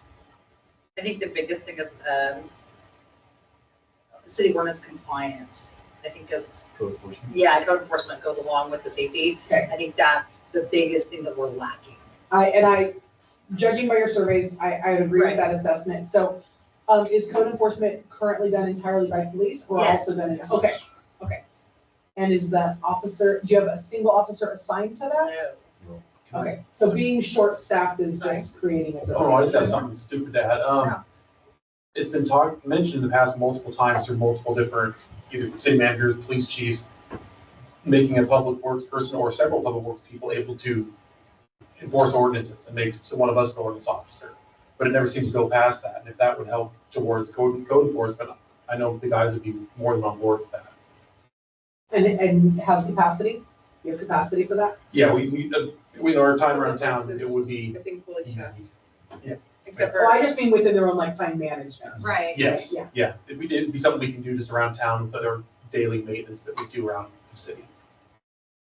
It's been mentioned, but nothing was ever, That was one of my ideas. I talked to Rick. I was like, why can't we just have one person that just does code enforcement? All right. I think people think that that person is targeting them. I don't know how to phrase it correctly, but, you know, maybe the goal or objective is to get our code enforcement act together. I mean, Yeah, I can work on a little bit of wordsmithing, but I mean, it sounds like you just need code enforcement. we need to get our code enforcement organized. Yes. And to your point, I think you just made the comment that, you know, people might feel targeted. One thing I would advise is if you bring it in-house, what most cities do is they make it complaint-based. So they never go after someone proactively. Instead, it would be, hey, we have complaints for this person on 6th Street or 12th Street or whatever, and then you might get that information so that you can deliver, a letter of enforcement. And also, of course, there's all sorts of approaches about leading with education, following with resources, generous timeline, before there's really, like ticketing, penalties or the enforcement activity that makes people a little bit more upset. Obviously, I think the whole goal is, the assumption is if we get good leadership in their police, it'll give them guidance and direction. to actually Yeah. do what they have to do. So it sounds, one of our objectives is to hire a police chief. Yes, we're currently recruiting. We're currently advertising. And an additional officer? Quite honestly, I have not been pursuing that because of financial reasons. Budget at the moment. We do have a candidate in the hopper that we've interviewed, and we've done a conditional offer. And we're just to get background report For chief or the other deputy, or? for the other officer.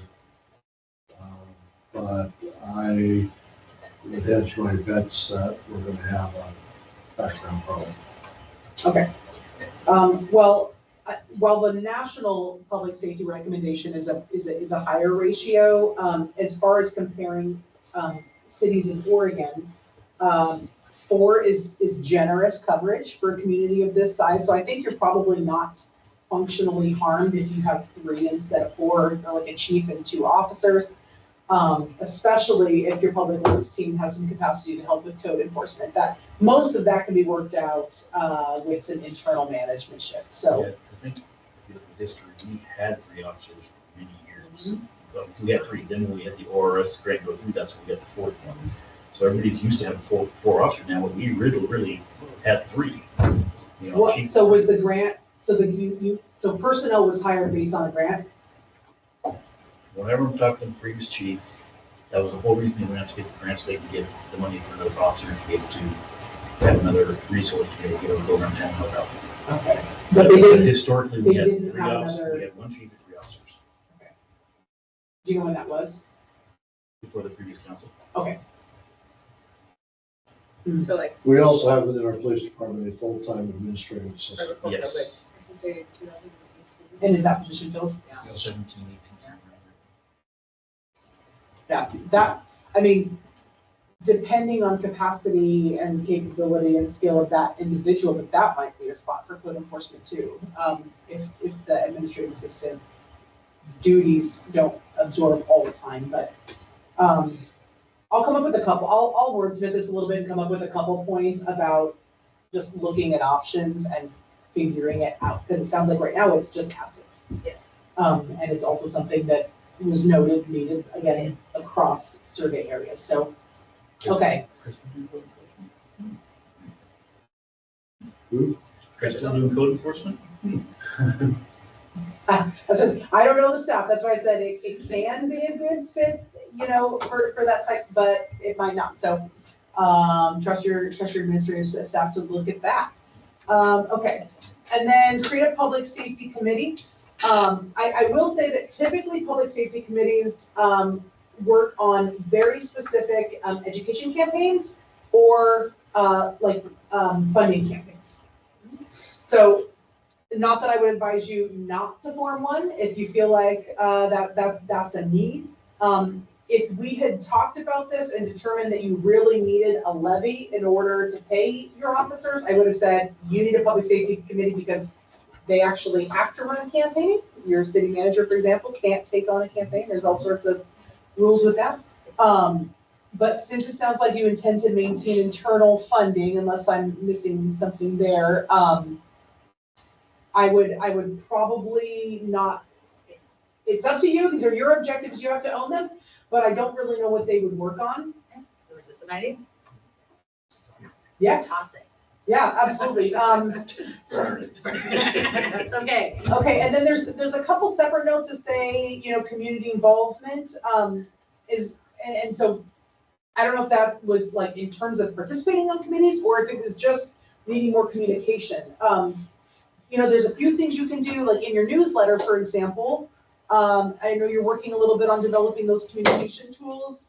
You know, one thing that cities do, at least some cities, not all cities, of course, every city operates on their own, but, you know, you can if you see an issue happening, you can discuss that in your newsletter. So when you go into the summertime, it can be helpful to talk to people about how high the weeds are allowed to grow in their yards. So you can do some public safety and, you know, code enforcement reminders through your communication tools.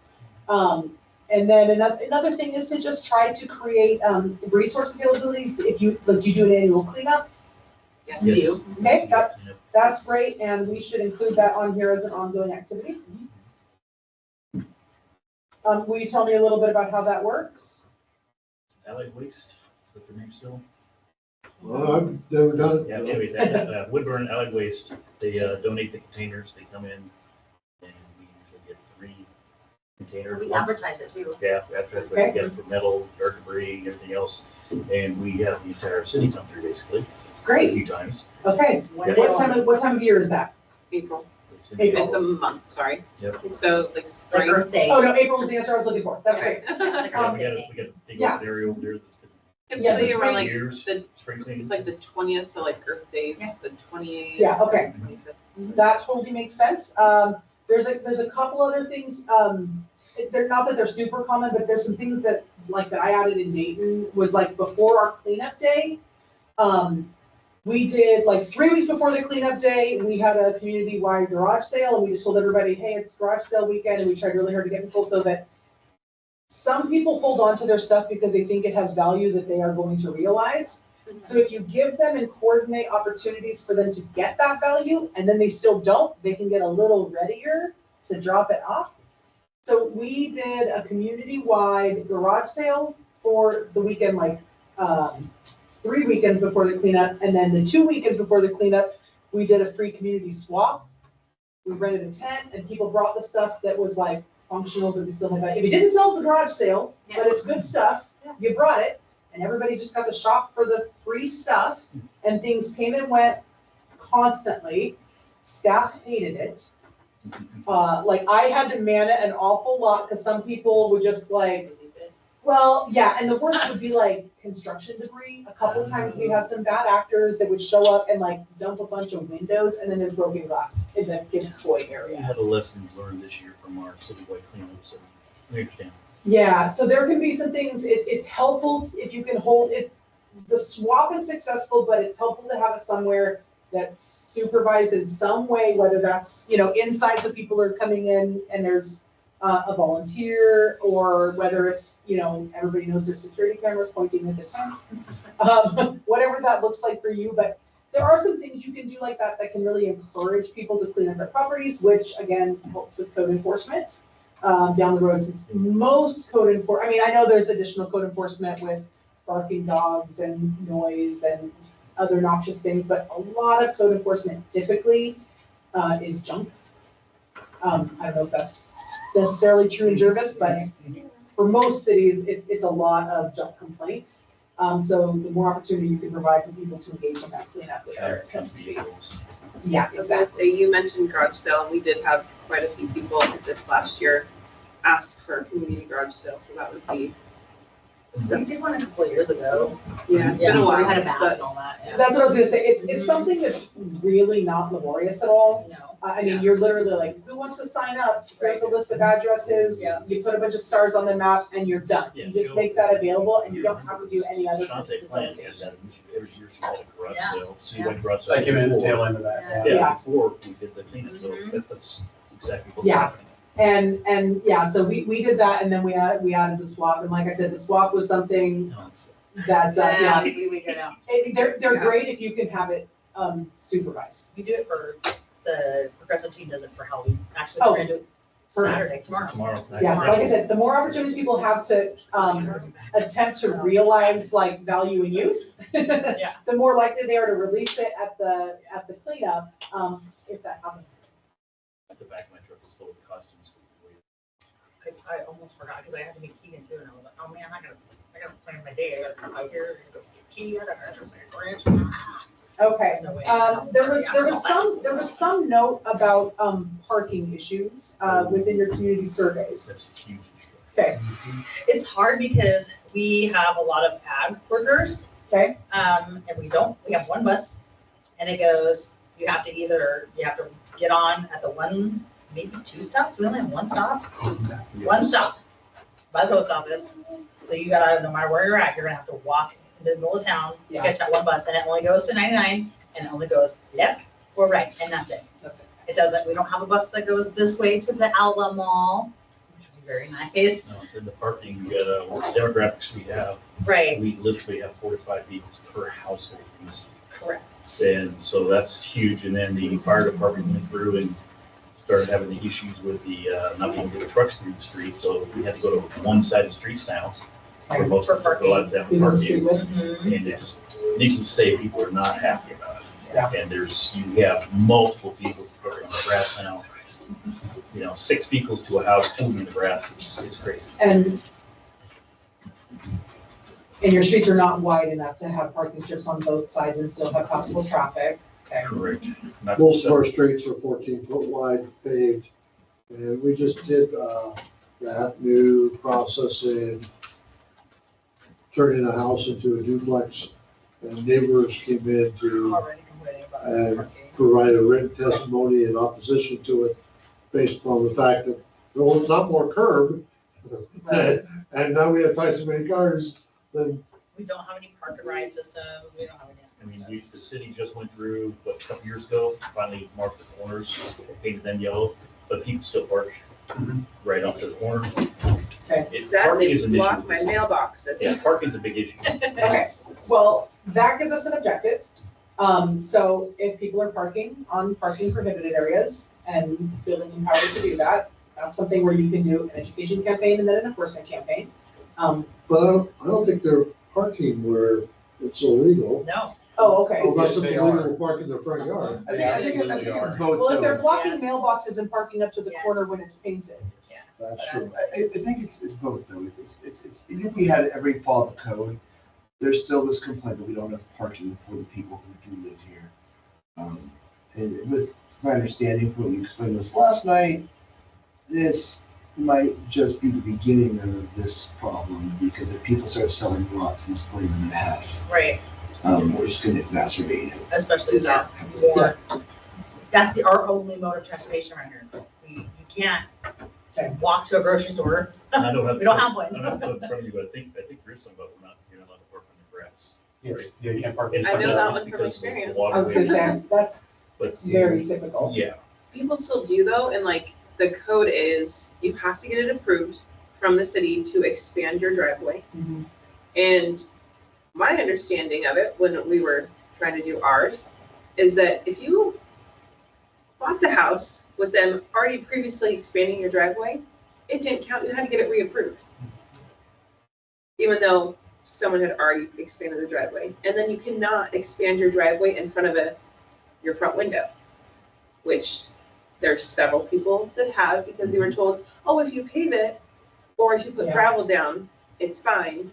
And so now codes are like mixed up. And so some people, they're still allowed to do that. Because And then because it was already established. because it was already established, and then some So it people, feels like inequitable to us, people who got need to ticketed establish for more. graveling after we were told it was okay. Then we got ticketed for graveling a portion of our yard. So, I mean, there's different things, and so people are very upset about different ordinances and what they were told by different police officers at the time. I mean, they're almost done the same thing, which is we need to lay it down with the ordinances and educate. Right. Yes, Right. Yeah, and then, I'm gonna put an objective of update parking ordinances back on our transportation goal. Perfect. and then like, I think with our development goal as well, is because I know we're gonna want to grow and expand. Having, like Dave mentioned kind of last night at our other meeting, bigger lots to expect 3 to 4 cars per house kind of thing. And I know that's expanding a lot of urban growth boundary or, you know, that kind of It's so situation. interesting because we're like the only city that's having this problem. Everyone else, like, cause I talked to when I did that Christian tour. Yeah. Less. People don't drive.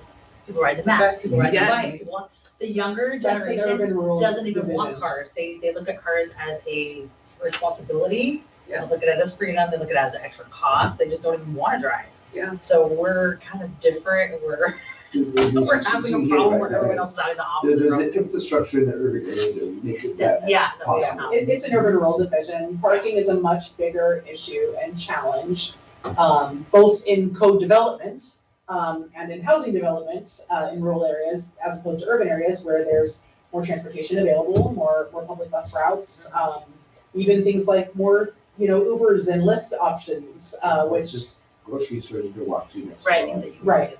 Yeah. We do have Yeah. Dollar General, it's not like an actual like grocery store, but they did expand like their refrigerated section. I don't know if it's- They also have a sidewalk street. I wasn't gonna go that route, but thank you. We used to have a neighborhood watch, is that something we could put as like a, maybe support our neighborhood Yeah, watch, that would definitely. help with public safety? we've still got all this stuff for the watches. I Nobody remember you guys were the first ones to come up to me and ask me about it. Volunteer after we. My son kept falling out the window. Yeah, since we have graffiti to take care of, everybody just let me watch. Oh, yeah, that's a bummer. Yeah, that's something I check the think box. that we can bring crowd dog with gruff back. Yeah, and forming a neighborhood watch is a good objective. Whether it goes in public safety or community development, there were some notes, I don't know that they actually came out here, but in some of the surveys about emergency planning, CERT training, some things like that. So where that goes is up to you. Do you want to talk about those Such a nice things? survey. What was that? That sounds like You know a the nice rules survey. She said there's 7 people and, yeah. There were 7 people that weren't council or staff. But his wife is But what she. I don't know about Oh, buses. I turned in a paper. My wife was one of them, I know that. It was Mickey. I tried to get my husband to fill one out, but he didn't. It was just Listen, mine. she didn't do that stuff. So we covered all the subject areas, so we have. My husband doesn't No, want to we're either. He's getting like, My I wife don't brought know. hers home and she goes, what should I write in here? I'm not gonna tell you what to write in there. What do you think we need to be on there? Okay, so are there other notes that we want to add to public safety? Because we still have two more areas to get through. I guess, I'm okay. it kind of piggybacks into the regional relationships. Public safety, it feels like we need a better relationship with Marion County for the roads. Because there has been a lot of concerns, there's been a death over there, a death over here. Just too much stress out someone getting off the road over by where the new fire station is. And everybody looks to us for this, and it's like, we can't do anything. So, Yeah, Contact. so if you had better communication, a Not little more Yeah, collaboration. Marion County and the railroad, because we've had kids too get hit from walking the tracks. But when we have reached out to Marion County, it's like it's the same, we hear from everybody else, oh, well, we're short of resources, we're the people, there's time, we I have to think- I think- prioritize everybody else. very much like this, we're having this interaction with her. She's not saying outright this interaction with her is greasing the wheels, but she's implied it a few times. Building that relationship with law Networking enforcement, having them have some kind of investment in this relationship is more likely to make them work with us. And so somehow, in that public safety realm, making those relationships. Absolutely, and that is Rick's been absolutely. reaching out. right. Rick reached out to him. Okay, we're gonna look at economic development and business. So we had a few things here that were really great and specific. We have a business-only town hall. Is that something, Yeah, Good idea. Yeah. I wonder if it was. okay? What would the business town, or business only town hall do that? It would allow them. It would to have allow the this. business owners just to come tell us their grievances over them and this and the It school, gives them and a release valve. we would just have that one-on-one with the business owners of what their concerns are and People, where we I can help mean, them. I think doing rules though is kind of cynical because it means someone who's just gonna blow off steam. It's gonna be all, but I mean, there really can be solutions in there that, Right. that are equitable and helpful. And, I mean, you live here, you know how much people like to complain without being part of the process. And when you get them to be part of the process, then we can either meet those goals or tell them why it's not possible, but there's some kind of dialogue as opposed to them just guessing. Well, and the other thing I would suggest, I mean, it's kind of getting in the weeds, but in terms of timing, is if you can, as a council, carry out a couple of those Main Street trainings first. Yeah. And then have a business town hall, they'll help you come up with some really great kind of agendas or topics that business owners are generally pretty hungry to discuss, so that you can really get into stuff that's gonna matter to them, because the biggest complaint that I hear, I'm on a DCDA, a downtown community development board too. And the biggest complaint we hear from businesses is going to those meetings isn't worth our time.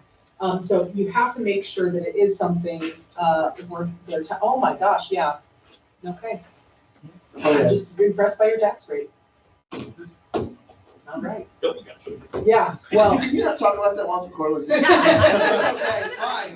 it's very normal, but Dayton's is $1.71 and you're at 801. That's why I mean, Uber Eats on weekends. Okay.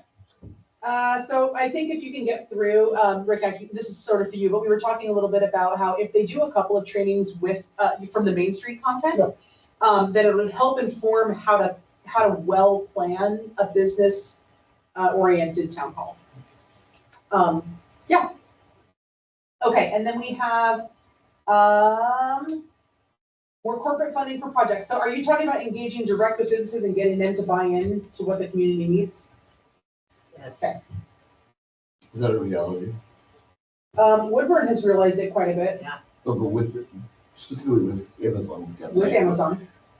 But now that it's built, are they still having that same success? They are. Okay. Yeah, I actually, just a few weeks ago, attended it turned out sort of huge meeting with some Amazon executives that were talking about their ongoing planned commitment to invest in neighboring communities. I have those contacts that literally just told the governor's office they were ready to invest in local communities. I'll share some information with you. Thank So you. you can CEO was reach out. at the law convention too. Thank you. One of the CEOs was at the law convention. Oh. She attended. LSC conference. Yeah, that was. The one that you could go to. The one we wanted to go to, the free. We're going next year. And then we have create, oh, sorry. Oh, we're talking about the LOC conference. Squirrel. We have create rules of engagement for meetings. Are you talking about city council meetings? Yeah, it was like for the town hall kind of stuff. It was kind of like a best practice that other cities were using, so. I Sure. figured we could try it too. I think we have that stuff, but a lot of people We have a don't rules post it. and procedure thing for council. One of the concerns I have is I feel like, and this is more piggybacking on what happened with previous council, is there's a place for public speaking to address the council, there's not a lot of place for public dialogue. And those are two different things. Because what ends up happening, what ended up happening previously, it couldn't just be the council, is someone would say a complaint or a concern, and then there would be no kind of response. And that just festers. So some kind of way of having those, for lack of a better term, fireside chats, so we can actually engage. So we can explain to them, like, again, just like last night with the sidewalk thing, like, why are we making a decision? Well, come, let's have that conversation, because otherwise it's just them, they're gonna come in, they're gonna come in again on the 6th, I'm sure, and complain, and then we're gonna be like, okay. And there's gonna be no back and forth, it just kind of. Yeah, what I will say is that, according to parliamentary procedure, as well as like what LOC would teach in a public meetings law, is that isn't the opportunity for dialogue. So the previous council not responding to complaints is actually proper and appropriate. Typically, the best practice for response, if somebody brings in a complaint that's specific enough, is to say, staff is gonna respond. And then just kind of assign some work on that. So if you have someone come in and say, I am so sick of, the parking issue, here's what my concerns are, the parking issue. In the meeting is not the opportunity for the council to address it, because you didn't have the opportunity to get like a staff report. Sure, I think it's more along the lines of decisions that the councils have made in the past that have not been explained to the public, have been the biggest. Like, we've made this decision, they don't understand why. Of course, they weren't here when they made the decision because they only care when they're upset. And then they come back and say what happened and There's no follow-up. yeah, there's no fault. Yeah, because at the last meeting, they're mad about a sidewalk that we said they had to put in. Yep. This was packed with school board members, with school teachers, some community people. They all got up, said their piece. As soon as public comment was over, out the door they went. Well, it's not just, And so it's hard to like, But that is, Even- so that can be frustrating, it's typical. that's, so that's fine, but like, for instance, there's numerous examples of this, like what happened with Chief West. People are still asking, we don't ever respond to it. Like Chief Chase, what happened with that? Never respond to it, never kind of like a why we did this, never like a, it's just, there's a huge disconnect between the people over there and over here, and I know that there's a decorum for this, and I understand that, but there's gotta be somewhere in the middle where we can inform and have those dialogues. I mean, obviously the best solution would be them contact us directly, and then we have those one-on-one That's what I was conversations. gonna say, But office they never, hours. they never happens. Yeah, Office hours, I like that. the best approach to that is to establish office hours. There's a couple of great models. Mayors often establish more regular office hours, sorry, extra work, than the rest of the council, but Every Friday. Okay, great. Every so Friday, establishing office hours with the mayor is helpful, but some people would rather speak to somebody else. Mhm. So establishing like a rotating schedule for councilors to serve a second set of office hours can be helpful to have those conversations. And the other thing, if you're establishing this newsletter, is to have that newsletter be responsive to the council comments. But those are really the best practices for responding to that thing. It's to do office hours, rotation. I really like the rotating thing, because I feel like, this is not so I guess Brian, but sometimes they feel like they're, like, if someone had a problem with me and I was the only person who was there, then that's really hard for Right. them. And that's, well, yeah, and it's, a lot of those communications are, they're gonna be relationship based, so, you know, my advice with my experience is actually not to meet with folks alone. But it's only because of, observation of stories, you know, not even a safety thing. But I think it's really helpful to have, you know, 2 counselors, alternating weeks, something like that. I'd say like every other month, like me and James for Right. the month of November, Jesse and Yeah, I don't think Liz. it has to even be that frequent, just, I mean, like, not every week, I'm saying, like, Or like once a month or something, you Yeah. know, like switch it up, have like, Yeah, once a month and rotate, you know, who's staffing it, is a really successful model. I'd like a copy with the counselor. Exactly. And then put something you would put in the newsletter, like, Yeah. okay. I think that'd be a We're good adding this, Saturday. we wanna hear from you.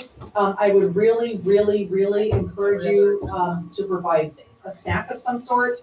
People show up when there's food. So it's really helpful to be like, it's cookies with a counselor, or it's whatever, and then have people come in, and have those conversations to get the follow-up that you can't really have when you don't want to delay a meeting. See, I like that idea better than coffee with the mayor, because that's what I was spending a lot of time, but the coffee with the counselor actually sounds a lot better, because they already know that I'm in there on Fridays. Yeah. It's like, Yeah, if you have a clearly established office hours schedule and it's known, do people come? not that often, No, yes. But sometimes, yeah. I mean, yeah, add another opportunity and push it with your public communication. And I wouldn't just suggest like a morning time, I would suggest an afternoon time. Yeah. Like an evening, School, families. evening with the counselors or something, coffee. will we be able to get access to the building? Sure. Well, when we're here, there's no problem. But you guys are. Well, Well, you and need, we If you and we guys can need always access change it to once we get something, public input about what works best for them. Yeah, Yeah, because I know the complaint last time was like, oh, you're doing it at 10 a.m. yeah. We we're all all have to at work. Yeah. So an afternoon, evening. Well, like I said, I don't think you need it, so. There you go. Yeah, but then again, I mean, with these guys being off, I've got to keep, so also if I just tell Rick ahead of time, hey, we're just looking at this meeting. we need to get a checkout key situation lined up. Yeah. There you go. Love it. Well, I'm thinking of the one. Well, and whatever you do, I would just say, you know, make it regular. Okay. Yeah. Figure out your, you know, third Thursday or whatever it is, but like, figure out something that works, most of the time, make it regular, and then figure out your rotation, and then, yeah, provide that. The other thing I'll say, because I'm sitting too far away for Rick to kick me under the table, is that a lot of that, like, feedback should be coming from staff. So if folks come in with a technical question, because they need to understand that part, that's when the meeting's over, mayor address staff and say, look into this, respond to this. Yeah, or we could like collect but- notes or whatever. Yep, If you do a exactly. checkout, When you get to that piece, that's a really good opportunity for you to say, you know, it'd be great if you know, so-and-so can talk to this person about whatever thing. That way staff has, but you never want to do it in that meeting because you're on the same team. You know, you are on the checkout- same with team the as your checkout staff. key, with the checkout key, have a check key code, goes with it, so they give you lunch that you come in that too. But that way you can check out to counselors whenever, that'd be awesome. Well, that's what you said, though, so you were saying that they address it to us, and then at the end of our next meeting, we just basically defer it to Staff. staff. Yeah. Because they're the professionals. I am totally professional, I don't know what you're talking, I'm wearing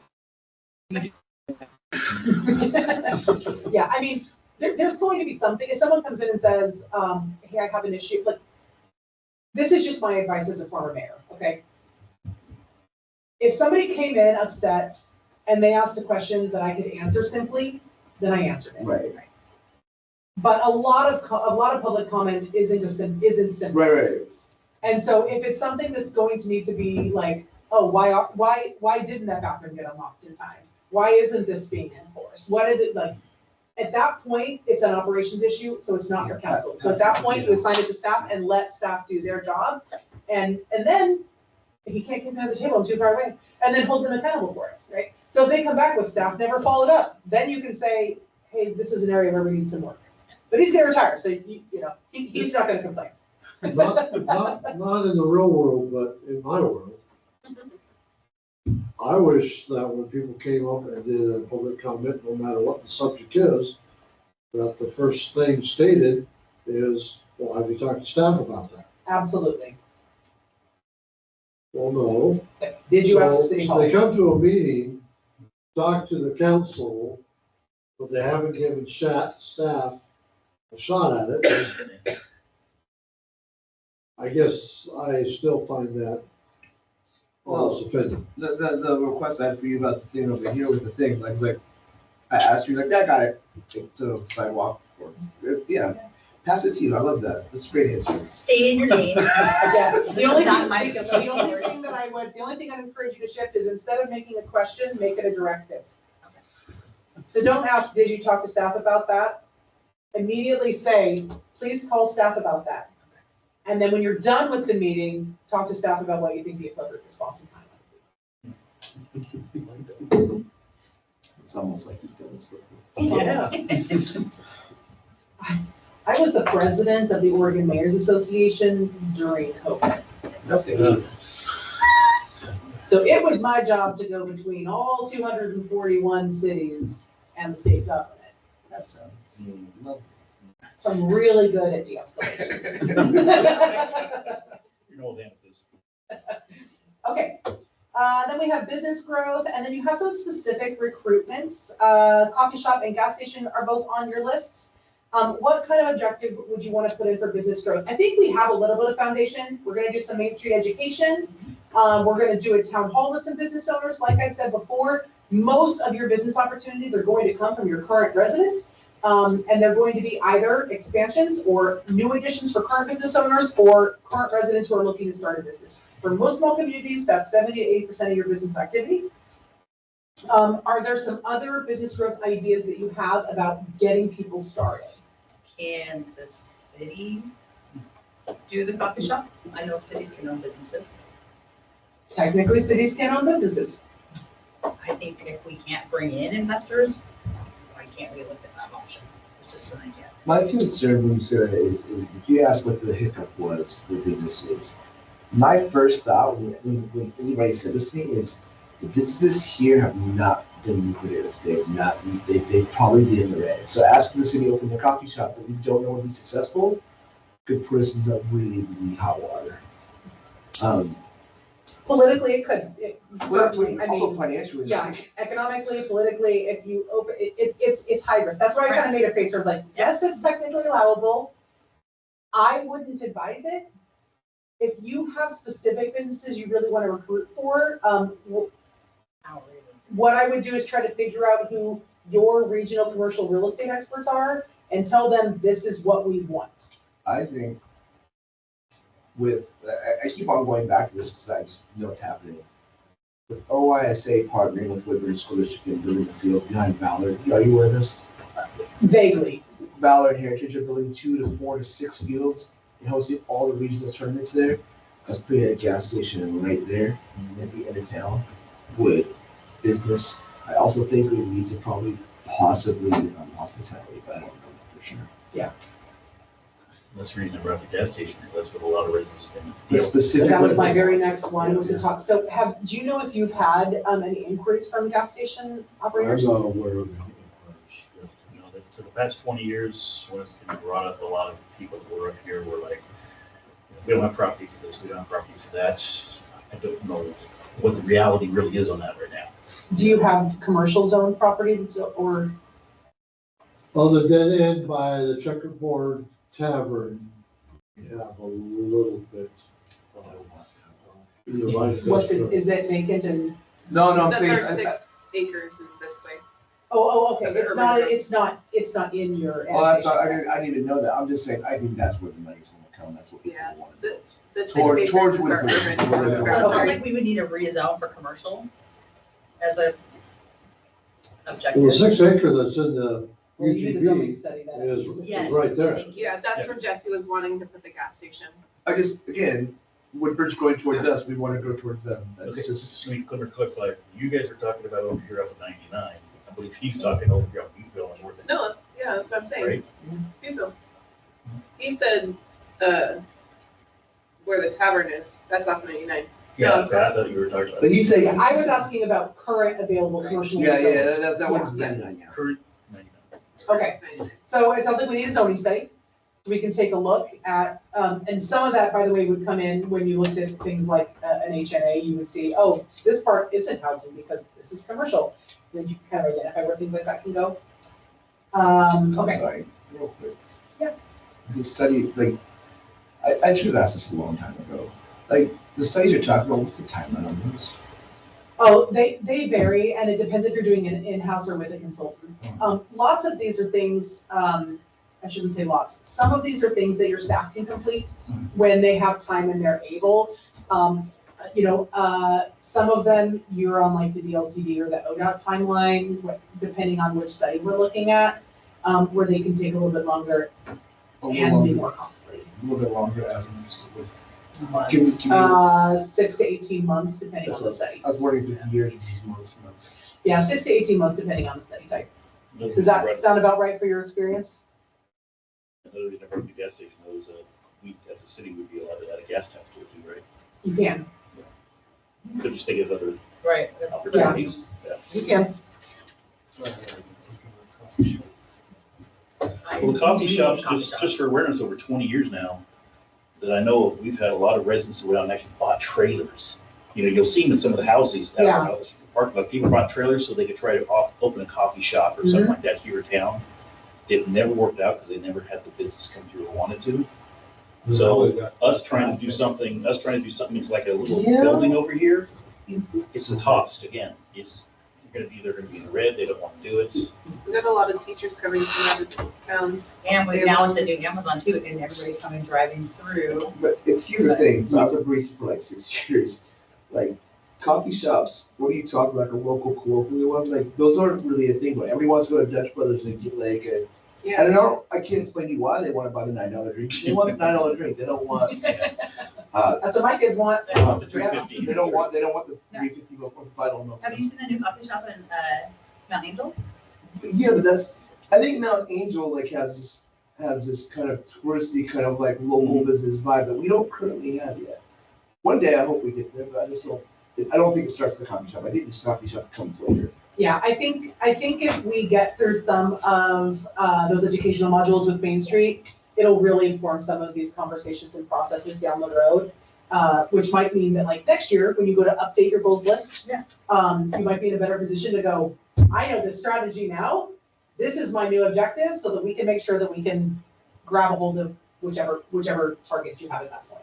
I have pushed a little bit, Todd, general manager, Danvers, about his storage of his buildings here on the main drag. That was my next question, was what your code says on it. And I have not gone to the code book to see whether or not storage is acceptable for whatever the old fire station is. But The fire station's not owned by the mechanic anymore? I thought, when I moved in here. It's half and half, I think. Huh? I think it was split in half. Gotcha. But the owner of Datavision, who's looking to curry favor with the council right now, Why? Oh, because of Comcast? Yeah. and a competitor is coming, making approach to the council as well. My ex-parte had Comcast. With Danvers. But, he said he's Go talked, into delivery. he's talked about it, he's thought about, taking half of one of those buildings and doing some kind of mom and pop coffee shop type thing down here. I think trying to revision our Main Street, using Sherry South below Main Street, developing our code. Can we change our code so that it is illegal just to use it for storage? Of course you can. That's just- If you have the will to do it. So I think that's a conversation we need to have. I definitely, even regards to it just being for him, like if we're trying to renew the downtown, that covers. We can't have storage be in a place where we've actually worked with business. Right. So, The building's gotta be up to code too. That's one of the problems we have for some of the buildings next to us. but yeah, even at that point, like, So reevaluating our code, maybe? but even at that point, to your point, like, it was, the first step is making it so it can't be sort of like, Right. and then you worry about like Yep. making it. So we need some code updates. Again, actually, there are some code updates that Main Street will teach a little bit about like what's the best practice for attracting business. And then probably some code enforcement after you get some updates. That's hard to understand because even, before I was here, we've had a pizza parlor gone. We had a laundromat gone. We had another mom and pop still, bakery gone. They're just not supported. in this Yeah, town. I'm a little bit surprised actually with your size that it seems as hard as it is to be sustainable, except that you have proximity. To 5 Woodburn. minutes here. And not just Woodburn outlet. Yeah, right. And I also think there's a lack of business acumen as well, of course. Just with the community. Okay, are there other things we want to specify on our business and economic development? Some of the other things I would encourage you to include, you previously had some objectives about establishing, continuing, developing relationships with like SEDCOR, Business Oregon, some familiarity with some of those technical programs. Yes. Okay. I think that's been started again. Unfortunately, previous personnel decided they wanted the church to be their own. Got us off of everybody's work. Any relationship we had was basically terminated at the time temporarily. Yeah. With the LC conference, like me, myself, and Elizabeth, they were talking with a lot of people. They're like, oh yeah, we got to start talking with them again. Yeah, I mean, I actually had the same reaction at the initial outreach. Not a whole bunch of times, but I don't know, 4 or 5 times I have like sent an email or left a voicemail going, hey, looks like you're having some trouble. I'm here if you want to talk. And I never got a response at all for a couple of years, so. Well, we like to talk. Here we Yeah, I think, yeah. I know, like, are we almost done? Re-networking, I think is a great idea. Were there other things for economic development that we got back from? Let's see, it was just to revisit the recruitment efforts. Okay. And our last section will be community development. We already have a couple of points. We need some succession and staff planning. We need phase 2 of the pump upgrade. We need to consider updating our council rules. So you mentioned council rules. I wonder how you use them. I'll tell you the advised best practice is that the council adopts rules and looks at them about every other year. And that all counselors at that time kind of like re-up your agreement to them. It's an opportunity also for you. This is not like the charter. This is your operational document. So it's you all making agreements to like not disparage each other while you're in here, to not interrupt, to whatever. It's your rules. Is that the type of rules document you have now? Yes, but since none of them have been in office prior to January, to the best of my knowledge, it probably hasn't been shared, reviewed, or discussed. So it's not really existing. Is it our binder? It's in our binder. Our We binder. originally got, we signed. I'm it. ready. What binder? I'm a reader. I'm gonna put update council rules, and what I write, it's probably something maybe when you get like through January, the beginning of next year, just take a look at it and go, okay, now that we've been here for a minute, does this align with what we want to see for, again, like the rules of engagement that was mentioned, like, is this how we want to operate? Are we missing anything? Lots of councils, for example, didn't used to have language about censure. Lots of councils have added censure in the last few years as a just in case. I'll leave that there. I think the other thing was you were talking about is like some of the smaller cities were actually talking to the LLC and saying they actually posted the rules up on the wall for residents to see. It says right there, you're not allowed to do this. Censure, help me. You see the- Man, my understanding is just, it's like a shame on you and nothing more. It's nothing more legally, but a censure is like the council telling one member that they have behaved inappropriately and violated their council rules. It usually matters for election. That's why I said, we don't have to get all into how censure is used, but it can matter to the member being censured because they're being told by all of their colleagues, your behavior is inappropriate and outside of the boundaries of our expectations. No. If there's a problem, see point of order, don't raise stuff. Yeah. Sometimes people are not managed appropriately, and sometimes it's for things that are happening outside. So the biggest reason that I've seen a lot of councils lately add censoring language is actually for social media use. Oh. It can be things like, you had a council meeting, you had a tough debate, you got a split vote, but you made a decision and then you leave, and somebody decides to disparage the rest of the council for not voting with them, or kind of, Or bad leaking talk. information. I'm sorry? Or leaking information. Or leak information, especially from executive sessions. Those are pretty common causes of censure. It's, Okay. yeah. So, I mean, in general, while councils are expected to have diverse and varied perspectives, it's really important to remember that you are still on a team. The council's a team, and the council's also a team with the staff. And so it can be really harmful to cities' operations if you have councilors that are publicly shaming staff or their colleagues. So, not that those conversations never happen, but like if you all have an issue with a staff member, that conversation should go to the mayor, and then the mayor should speak with staff directly as employment management, quite frankly. But it shouldn't be something that you go on Facebook and say, hey, does everybody else think the person taking water payments is a little impatient lately?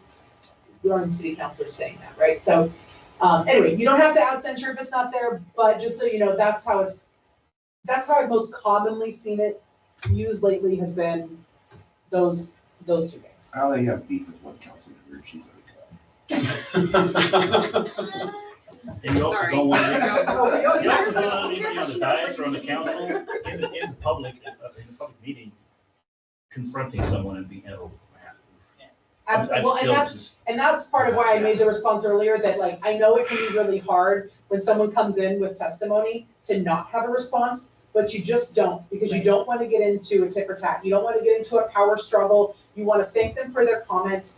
I mean, during some of my very toughest times, again, I was mayor through COVID, right? So during some of our really tough meetings, I mean, I had somebody come in, we had closed our park on state order. I got called a Nazi. And when he was done railing at me, I said, I really appreciate you coming in person. I appreciate your comment. We're doing the best that we can. Thank you for your time. And then I moved on. That's why I appreciate this council. It's, yeah, you don't, You can't take it personally. it's not becoming of a leader. You want to be able to rise above it. And sometimes that means fluffing off really tough things, Especially social media. especially in Oh, man, that was an easy thing, quick for me, I'm so happy. I'm just like, I just like hearing some of the stuff. let it go. I still like Yeah. hearing some of the Yeah. stuff. Did you know what? Okay, other community development needs. We've got a community garden. How do we feel about adding a community garden? We can also put it as a low level priority so that you're letting the community know that you have interest. Sometimes if you put things as a low level priority, you're gonna find that someone in the community is gonna say, oh, I would love to head this up and take it over. That happened in Dayton. It does happen sometimes. From the vocal of the Can we residents. call so it like- community space? That's what I was instead? about to say too, You because, can put whatever you want. This is yours. because Yeah. there is a pretty big push for a community park. Community space. And I don't know what that community space will look like, but Right. we do need a community, Agreed. especially on this side. Does the city own additional land? Does. No. We don't own additional land, but we do have $74,000 set aside for park. Okay. So she wasn't, I was wrong. The number was pretty good. It's not that much, but yes, it is. I couldn't remember, because like I was told that something about the funds. I So, couldn't remember exactly. If you wanted to carry out a land acquisition down the road, there are some state parks grants to help develop new parks. ODOT actually has a PATS program that is a grant fund that's a little bit less competitive than some of the other park funds. It obviously just established